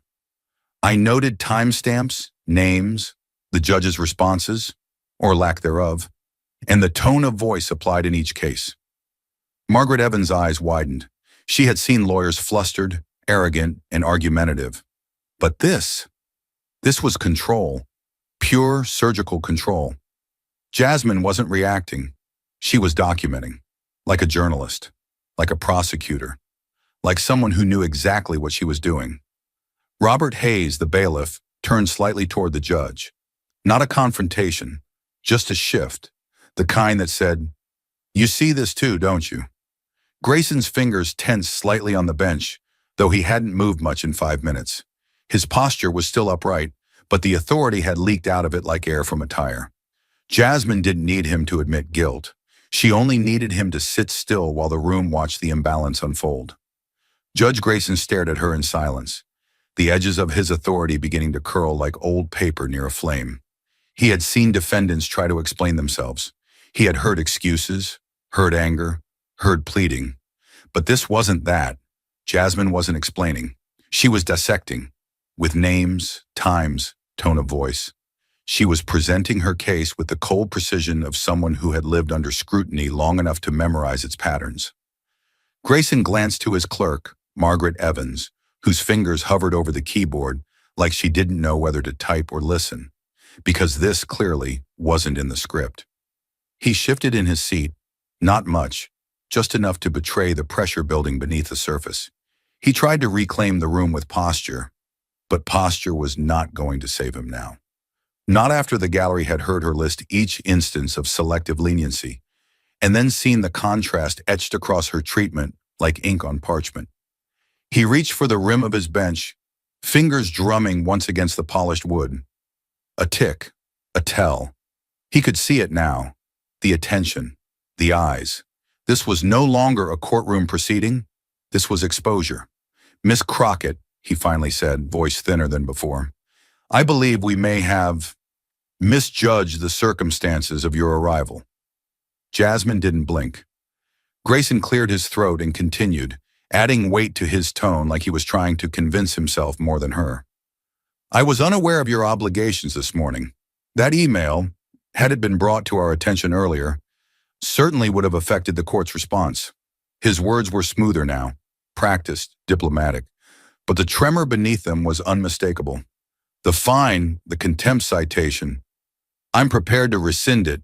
We can remove it from the record. The offer landed like a rope thrown overboard after a shipwreck. Too late, too soft, and more about image than salvation. Jasmine's head tilted slightly, just enough to signal she'd heard him. But her voice, when it came, was as resolute as steel. No, Your Honor. The words were soft, yet final. The kind of soft that ends arguments. The kind of soft that silences rooms. Grayson blinked. Excuse me. Jasmine kept her gaze level, her hands resting on the edge of the podium, with practiced calm. I respectfully decline the rescindment, she said again, her tone so precise it sounded like it had been sharpened on law books. Not because I believe the fine is justified. It isn't. But because removing it now would erase what actually happened in this courtroom. And I need that moment preserved. The room was dead quiet. No one coughed. No one shifted. Even Margaret had stopped moving. I don't need retroactive fairness, Jasmine continued. I need documentation. I need this court's first instinct recorded as it was, because that instinct speaks louder than the correction. Her eyes scanned the room, catching glances, pausing on the familiar look of recognition in those who had experienced the same quiet injustices, but never had the tools to name them in the moment. This, she added, gesturing slightly toward the docket, was never just about being late. It was about being seen as less than, immediately, automatically, and without the dignity of context. She turned back to Grayson, not with anger, but with precision. That context mattered the moment I walked into this room, and your decision to disregard it before I said a single word is the very reason I won't accept its erasure now. Grayson looked like a man slowly realizing he'd stepped onto the wrong side of history in real time. He tried to recompose, but the courtroom had already made its judgment, and it wasn't his. The authority that once flowed effortlessly from his bench had retreated, replaced by a silence so charged it felt electric. He tried one last defense. Miss Crockett, please understand, the court's intention was never to discriminate. The circumstances were... She cut him off without raising her voice. The result speaks louder than the intention. That line landed like a blow. Even Robert Hayes, the ever-silent bailiff, blinked once and looked toward her. The kind of look reserved for someone who just said what everyone else had never dared. Jasmine let the silence hold for a beat longer, letting the room absorb it. And then, with poise that didn't ask for permission, she stepped back from the podium. She had just turned a courtroom into a record, and the judge into a footnote. Jasmine didn't wait for approval. She reached into her bag with the grace of someone retrieving a weapon, not a wallet. The air in the courtroom changed, no longer thick with accusation, but sharpened with purpose. She pulled out a sleek, black checkbook and laid it flat on the podium with a calm that made everyone hold their breath. The sound of the cover flipping open was almost delicate, but to those watching, it might as well have been the sound of a trigger cocking. She clicked her pen once, twice, then she began to write, slowly, deliberately, each stroke of the ink like a verdict. Grayson watched, stiff as marble, his lips parted just slightly as if unsure whether to speak or let her finish. Margaret Evans, the clerk, remained still behind her keyboard, her eyes locked on the unfolding moment like she knew she'd be recounting this for years. Even Robert Hayes, the bailiff who rarely reacted to anything, had taken a full step forward, his jaw set, his hands now loosely at his sides. The atmosphere wasn't just tense. It was historic. Jasmine was no longer reacting to injustice. She was codifying it. She finished the last digit, signed her name with calm confidence, and tore the check from the book with a clean, quiet rip. No flair, no drama, just control. Then she stepped forward, walked across the courtroom floor like a woman delivering evidence to a federal inquiry, and placed the check in front of Margaret. Here, she said. Her voice didn't shake. $500 paid in full. Let the record reflect, not that I agreed with the ruling, but that I obeyed it for the sake of proving it. The room froze. Margaret reached out hesitantly, almost reverently, taking the check like it was a sacred object. For a moment, the two women simply looked at each other. No words exchanged, but something deeper passed between them. Margaret nodded ever so slightly, her throat working as if she'd swallowed emotion she wasn't allowed to show. Then she looked down and logged the payment. With every keystroke, she wasn't just updating a court record, she was preserving a moment that would ripple far beyond that courtroom. Jasmine turned back toward the gallery, her eyes sweeping across the room. "I could have walked out with the fine dismissed," she said, her tone never rising above conversational, yet carrying the weight of command. But then this moment, the initial judgment, the unequal treatment, the instinctive reaction, it all would have disappeared like it never happened. And that's how injustice survives. It vanishes. It hides in corrections and apologies. She took one step forward. Not this time. No one moved. Even Grayson said nothing. He looked like a man who had run out of tools. His authority hadn't just been challenged, it had been repurposed, turned against the very hierarchy it stood on. He had tried to extinguish a fire with an apology, and instead, Jasmine had set the entire room ablaze with truth. "I paid this fine not because it was just," Jasmine continued, "but because it gives me the one thing this system can't erase: proof. You can't redact a check, you can't unlog a payment, and you can't unsee what everyone here just witnessed." Her words were calm, but they struck like thunder behind glass. "So yes, let the court record show the payment. Let it reflect what happens when procedure becomes prejudice. Let it exist on paper, so that the next time someone questions whether bias is real, we don't have to debate it. We can just show them this." She returned to her place behind the podium like a general returning to her command post after delivering the final blow. And still, not a word from the bench. Grayson looked down at his notes, then up again, his mouth dry, his expression unreadable. But it was too late. The control he once wielded had been redefined by the very person he tried to reduce. In that moment, Jasmine Crockett didn't just pay a fine, she made history. Margaret Evans sat behind the court's elevated desk, her fingers poised above the keyboard, but unmoving. For a full 10 seconds after Jasmine spoke, she couldn't type a thing. Her breath sat at the base of her throat like a lump of stone. She could still feel the warmth of the check in her palm, still see the dark ink of Jasmine's signature where it carved across the page like a final line in a battle that should never have happened. Her job, and for 12 long years, had been to record the proceedings with neutrality. She was the stenographer of the system, not its conscience. But in that moment, she realized neutrality had protected far too many of the wrong people for far too long. She looked at Jasmine, standing tall and still, and something deep in Margaret's chest began to stir. Not anger, not even guilt. Recognition. Jasmine hadn't exposed something new. She had exposed something Margaret had buried under protocol and routine. Slowly, Margaret's eyes drifted to Judge Grayson, his hands flat on the bench, his jaw locked in that familiar angle of righteous silence. She had seen that jawline tighten 100 times before, and now for the first time, she started to wonder.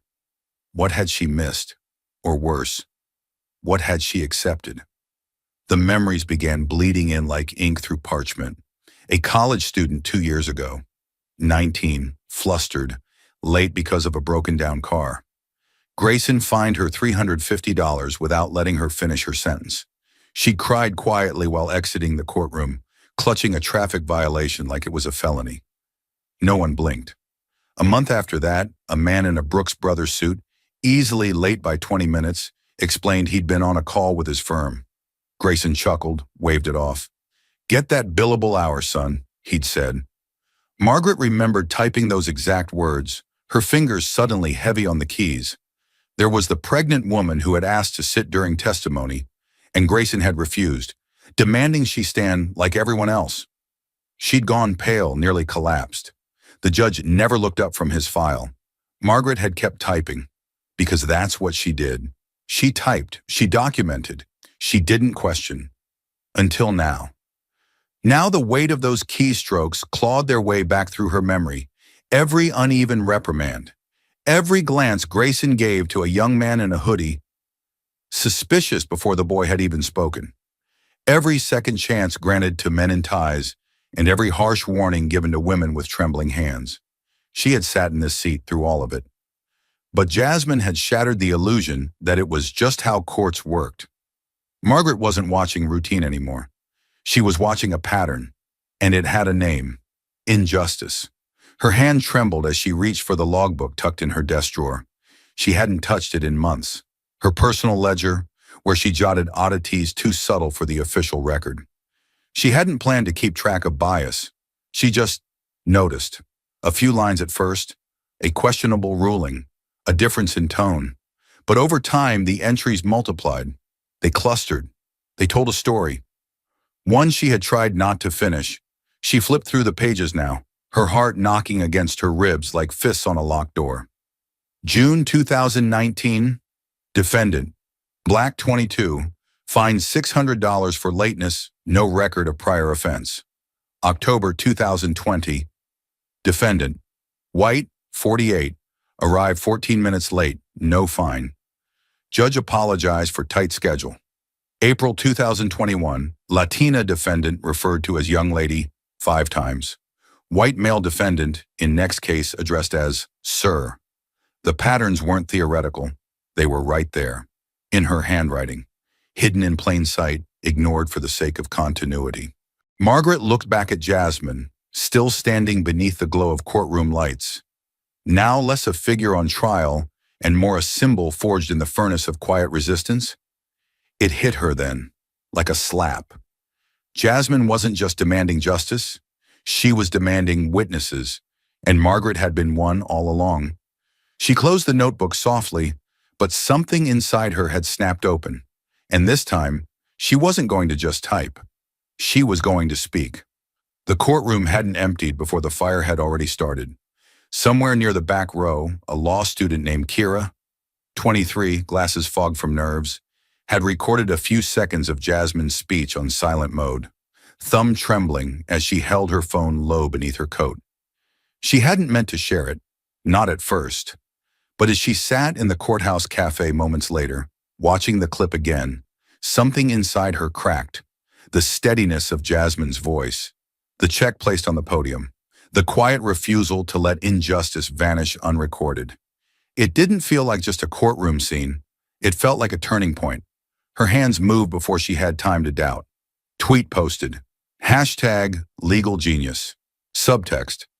I just watched a young Black woman dismantle a biased courtroom with nothing but her voice, evidence, and courage. I'll never forget it. 30 likes, then 200, then over 5,000 in under an hour. The video was blurry, grainy, the lighting uneven, the audio slightly off, but none of that mattered. What mattered was the power, Jasmine's poise, her refusal to let the judge erase what had happened. The hashtags multiplied like sparks from dry brush. Justice for Jasmine, bias in the bench. $500 of truth. Influencers reposted it. Civil rights attorneys shared it. Journalists DM'd Kira asking for the full version. Within 3 hours, the story had escaped New Hampshire and gone national. By evening, screenshots of Jasmine standing before the judge, eyes level, hands steady, were being shared with bold white captions overlaying her quotes. I don't need retroactive fairness. I need documentation. Her voice, calm and devastating, was now looping across Twitter, TikTok, Instagram. People didn't just admire her. They saw themselves in her. Every underpaid intern, every overlooked student, every professional whose competence had ever been questioned because of their age, gender, or skin. Jasmine had taken on the courtroom like it was a press conference, and now the entire country was leaning in. At a local TV studio, reporter Jonathan Lee scanned the footage with his producer. This isn't just a court clip, he muttered. This is a cultural bomb. That night, he opened the Channel 7 broadcast with it. A courtroom in Plesto, New Hampshire, has become the unlikely epicenter of a national conversation about bias in the justice system. At the center of it all, Jasmine Crockett, a senior White House communications advisor, who chose to pay an unfair fine in full, not to submit, but to expose. The moment aired, then it exploded. News anchors quoted her on live television. Civil rights groups issued statements of solidarity. An op-ed in The Atlantic was published within 24 hours, titled "The Silence She Shattered." People wanted to know more, not just about Jasmine, but about Judge Edward Grayson. His name trended by midnight. Hashtag GraysonGate. Soon, former defendants came forward. One by one, stories poured out. Stories of being rushed, dismissed, fined, ignored. The pattern Jasmine had exposed wasn't isolated. It was a system, and it was rotting. In her apartment that night, Jasmine sat on the edge of her couch, phone vibrating nonstop beside her. She hadn't posted a thing. She hadn't needed to. The world had spoken for her. A pinned tweet showed her face beneath the headline. She paid the fine. Then she made it matter. The comments below were a mix of admiration and ignition. I've never felt so seen. She didn't just speak for herself. She spoke for all of us. One comment stood out. It read, if Rosa Parks had a smartphone, this is what it would have looked like. And Jasmine, she didn't smile. She didn't celebrate. She simply looked at the screen and whispered to herself, now they're listening. Because she knew this was just the beginning. By the time Jasmine walked through the security gates at the West Wing, her phone had already buzzed 87 times. The screen lit up like a warning flare. Emails from legal advocacy groups, voicemails from state senators, Instagram DMs from law students across the country. She didn't have time to read them all. Didn't need to. The subject lines alone told the story. Thank you for standing up. I had the same judge. My daughter cried in that courtroom too. She stepped into her office, a quiet glass-walled corner usually reserved for polished briefings and policy prep. And now it felt like the nerve center of a nationwide reckoning. Her assistant glanced up, eyes wide. You've gone viral. Again, it's kind of a movement now. Jasmine set her bag down, exhaled slowly, and stared at the flood of messages populating her inbox like evidence in a trial she never volunteered for. One was from a public defender in Vermont. He fined my client $400 for wearing jeans. That same day, he let a banker walk out after mocking a bailiff. Another from a retired judge in Florida. I've watched your video 5 times. You didn't flinch. That courtroom will never be the same. Her jaw clenched. She didn't care about the praise. What mattered was the pattern. The story stacking, each one a pixel in a much bigger, uglier image. She clicked open a spreadsheet a volunteer had compiled. 53 names, same judge, same tone, same outcome, same silence, until now. The news hadn't stopped spiraling. Every major network had picked it up. CNN ran a segment called The $500 Statement That Launched a Storm. MSNBC rolled with a headline, Jasmine Crockett breaks the silence on judicial bias. Even Fox News, reluctantly, aired a 10-second clip of her statement at the podium. Not out of support, but because the numbers were too big to ignore. The hashtags had reached critical mass. Hashtags don't bend systems, Jasmine knew, but they do alert the nation that something beneath the surface has cracked. And right now, America was listening for the break. She didn't have time to reflect, not yet. A folder arrived on her desk, slipped in quietly by a White House intern. No note, no signature, just a seal, Federal Judicial Oversight Division, Internal Communications, confidential. Jasmine opened it slowly. Inside were photocopies of handwritten notes, legal dockets, internal memos, all about Judge Grayson. She recognized the handwriting immediately. Margaret Evans, clerk of the court. Her silence during that hearing hadn't been indifference. It had been endurance. Inside those pages, Jasmine read cases Margaret had tracked for over a decade. Names, ages, ethnicities, sentencing inconsistencies, fines, reprimands, the tone used in transcripts. It was all there, quietly cataloged like ammunition, waiting for the right moment. Jasmine closed the folder and stared at it for a beat too long. It felt heavy in her lap, but not like a burden, like a key.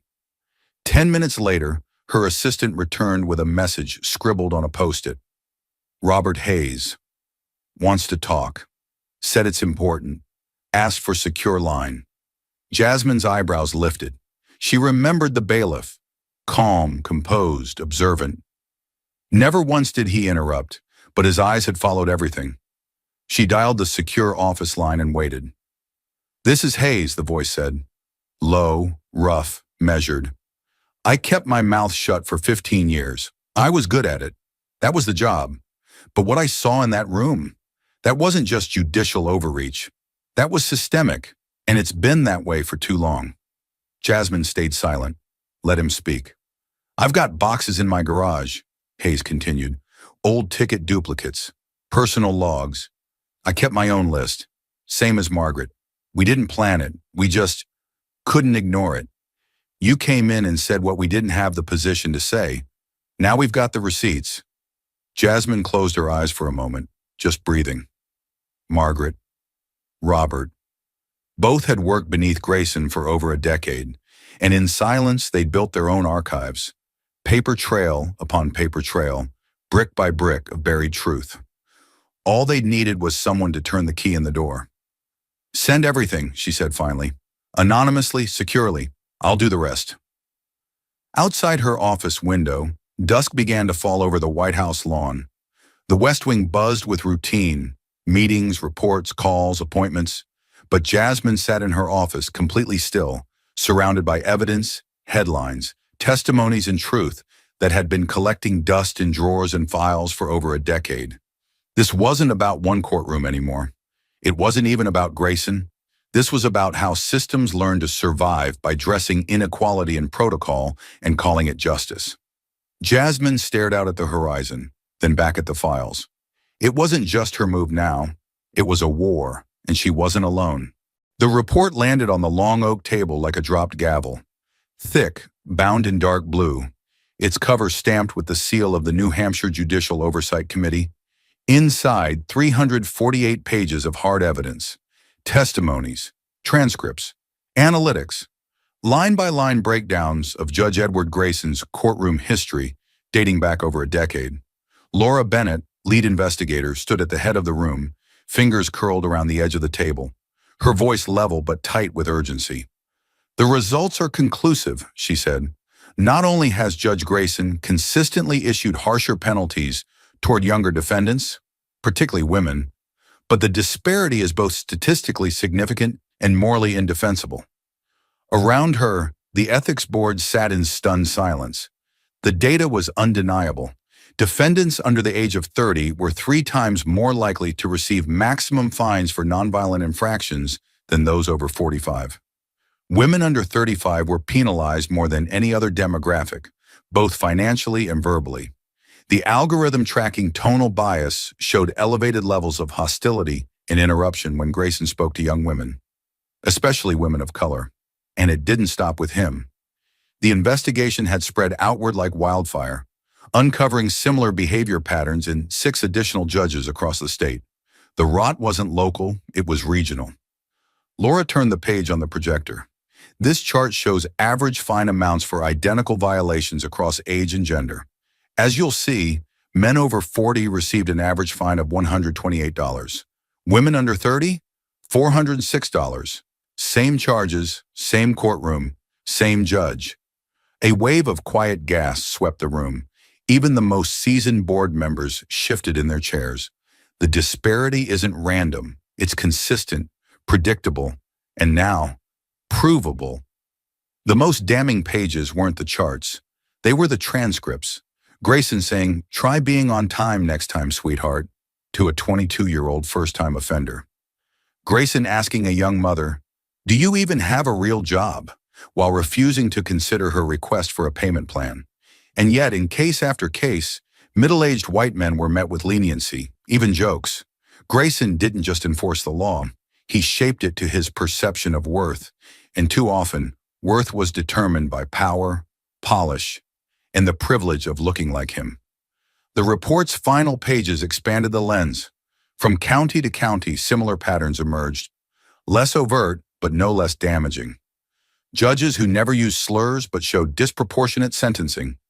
Judges who granted continuances based on gut instinct, instincts that consistently favored older, whiter, wealthier defendants. The investigation's scope had tripled in the final 2 weeks. What began as a probe into one man had cracked open a mirror aimed at the entire judiciary. Laura looked up from the last page, her eyes sweeping the room. "We thought this was about one courtroom," she said. "It isn't. It's about a culture that rewards quiet discrimination under the guise of discretion. She didn't raise her voice. She didn't need to. The data was a siren louder than any speech. The question now is not whether we act. It's whether we dismantle what allowed this to continue for so long. And somewhere in her White House office, Jasmine Crockett read the same report, line by line, with a fire in her chest and the silence of justice slowly beginning to unravel. The world had seen her speak truth to power. Now it would have to answer to it.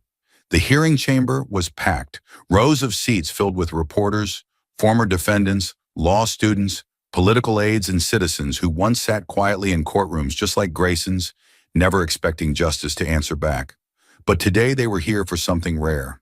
A judge once untouchable, now standing under the weight of his own record. The panel of ethics commissioners sat elevated at the front, their expressions carved in stone. Microphones crackled, cameras rolled. The walls, usually reserved for ceremonial portraits, now bore the electric hum of accountability.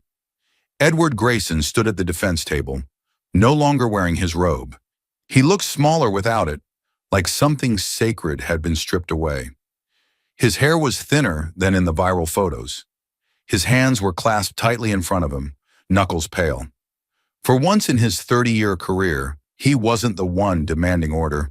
He was the one waiting for judgment. Laura Bennett, now acting as lead for the disciplinary council, stood calmly before the board. Her voice didn't tremble. After reviewing over 10 years of court transcripts, recorded testimony, eyewitness accounts, and documented disciplinary inconsistencies, the board finds Judge Edward Grayson in violation of judicial ethics under 3 separate statutes. Her eyes locked on his. Pattern bias, disparate sentencing, abuse of discretionary power. Gas rippled through the room. Grayson didn't react, not visibly, but his jaw flexed. Once, the evidence had been overwhelming. Hundreds of files, dozens of witnesses, clerks and bailiffs who had stayed silent for years. But it was Jasmine's moment, captured on camera, calm and razor sharp, that had forced the system to confront itself. And now Grayson stood in front of a body that once would have protected him. Today they would sentence him. Bennett continued. The data shows a sustained pattern of targeting younger defendants, particularly women and people of color, with harsher penalties than those issued to older, white male counterparts for identical offenses. This is not perception, it is fact. She paused. This pattern was not isolated, it was systemic, it was repeated, and it was unrepentant. She handed the board chair a sealed envelope. The disciplinary recommendation. The chair opened it slowly, like peeling back the lid of a long-buried secret. The board unanimously recommends the following: permanent removal from the bench, immediate forfeiture of pension, disqualification from holding any future public office within the state judiciary. The voice was flat, final. This judgment takes effect immediately. The chamber didn't erupt in applause. It held its breath, like a crowd watching a dam collapse after years of tension.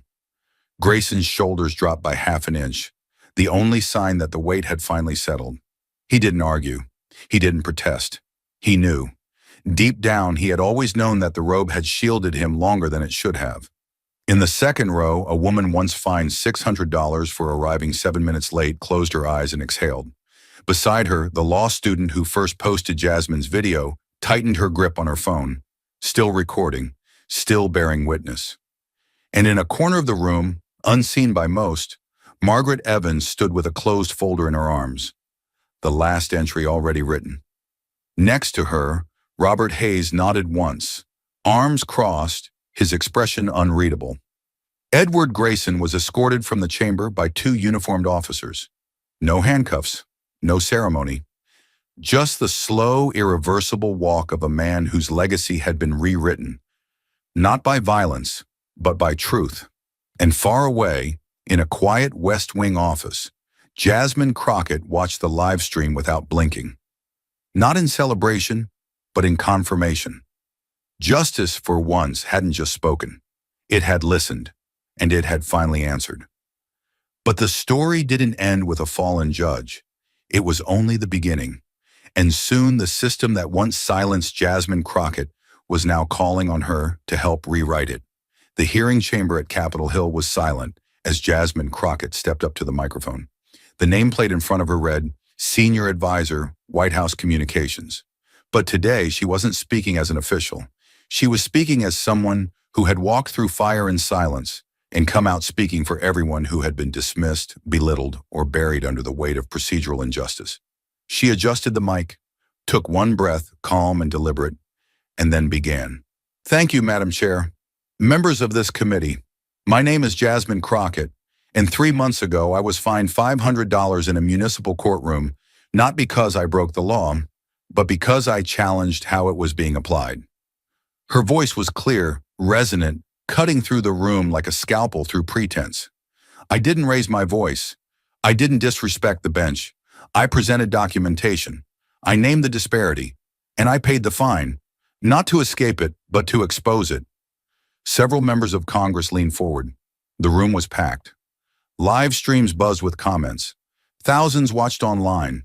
Students, judges, journalists, everyday citizens who had shared the hashtags that carried her voice across the country.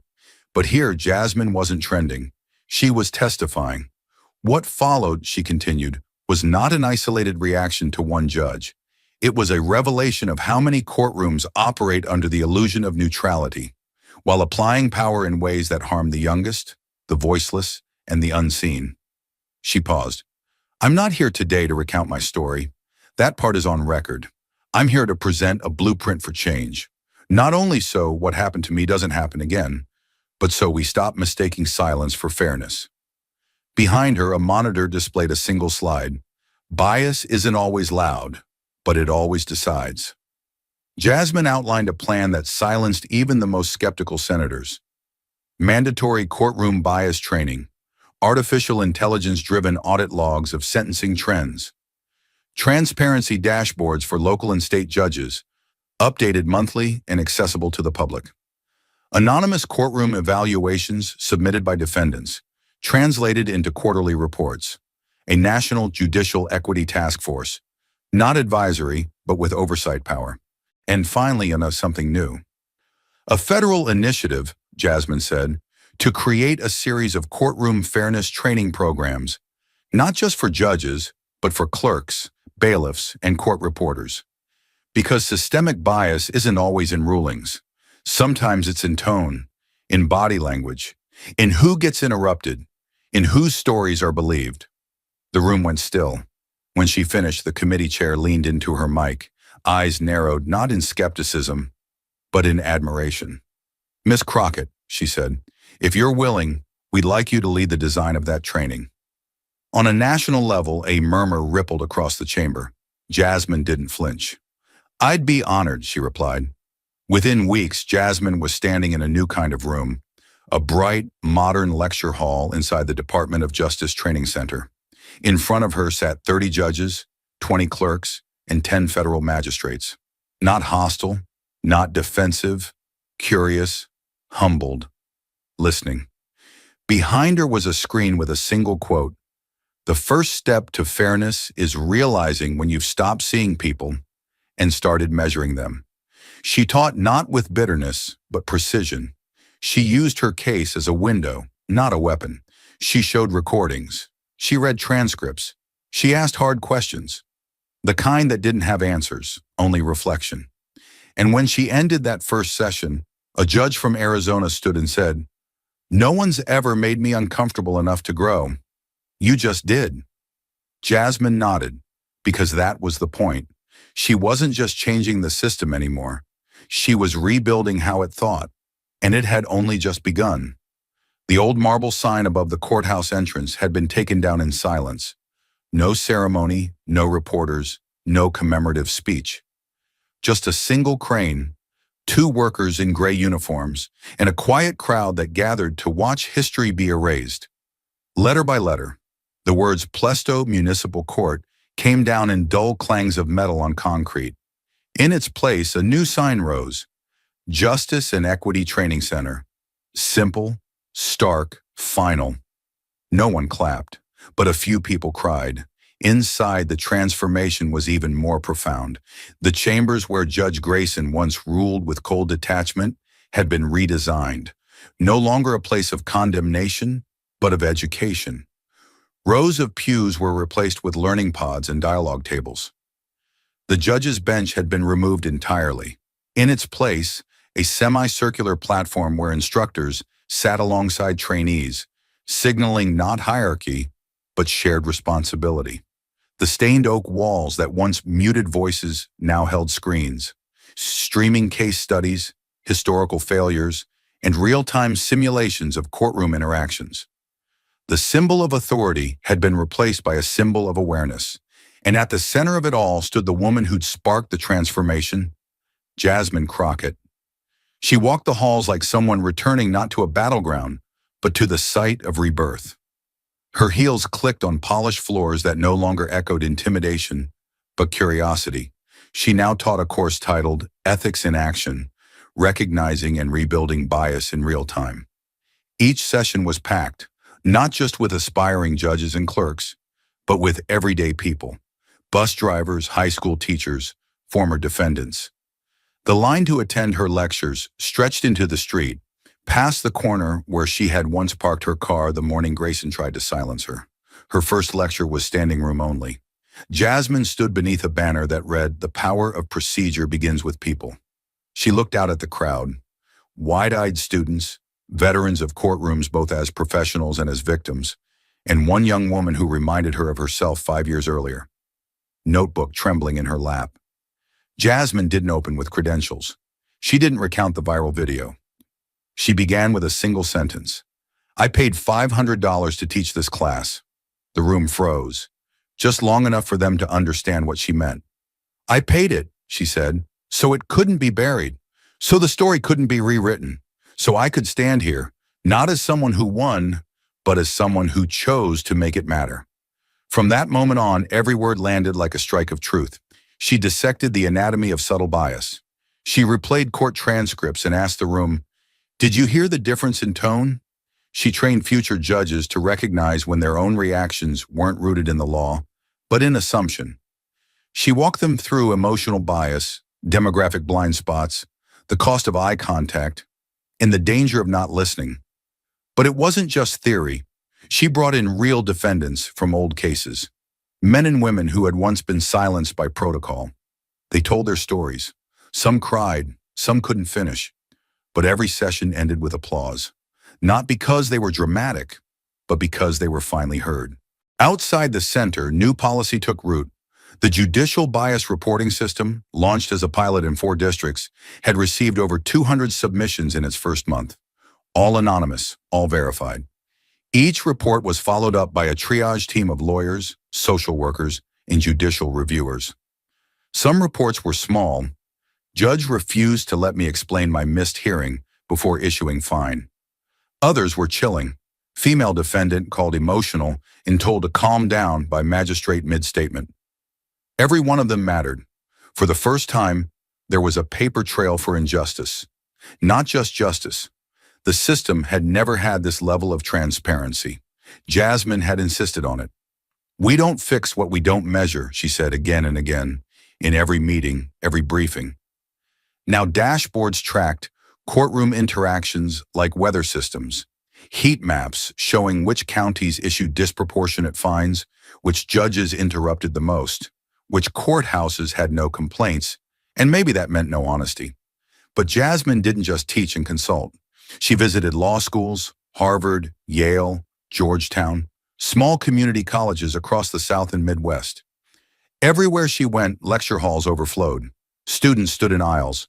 Professors gave up their own seats. She didn't just talk about the system. She dismantled it, piece by piece in real time, asking her audience, if fairness isn't enforced, does it exist? If justice isn't equal, is it even justice at all? Students wrote her letters by the hundreds. Emails poured in. One read, "I was going to drop out. I thought the law was just theater for the powerful, but you made me want to stay, to change it from inside." She saved every one of them because they were proof that change was no longer hypothetical. It was generational, and it had a name, Justice wasn't blind anymore. It had eyes, and one of them belonged to Jasmine Crockett. The letter arrived on a quiet Monday morning, tucked between folders of policy drafts and a manila envelope marked urgent. It wasn't official, not from an agency or legal institute. The handwriting was messy, the ink smudged in places, and the return address was a dormitory building at a small law school in Connecticut. Jasmine recognized the name immediately. Kira Moreno, the law student who had filmed her courtroom hearing, whose quiet recording had gone viral, who had sparked a storm by simply refusing to look away. Jasmine unfolded the letter carefully, like it might break apart in her hands. It was handwritten in dark blue ink, no emojis, no hashtags, just truth. Dear Ms. Crockett, I've rewritten this letter 12 times and none of them feel right, so I'll just say it plainly. You changed my life. That day I didn't mean to capture a revolution. I just wanted to document what I couldn't believe I was seeing. I watched a woman walk into a courtroom with no anger, no shouting, no protection, and dismantle the whole illusion of fairness with just her words and her presence. Jasmine stopped reading. Her fingers gripped the paper tighter. She could still feel the wooden edge of that podium beneath her palms, the sterile air of the courtroom, the weight of the gavel before it dropped. You made me stay in law school. I was going to quit.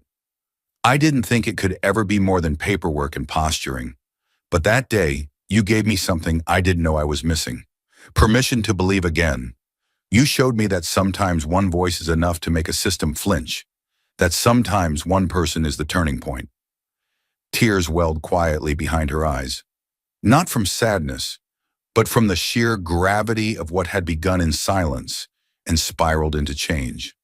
She folded the letter carefully and slid it into a drawer labeled Keep, a drawer already full of emails, notes, and messages from strangers who had once felt invisible until they saw someone refuse to be.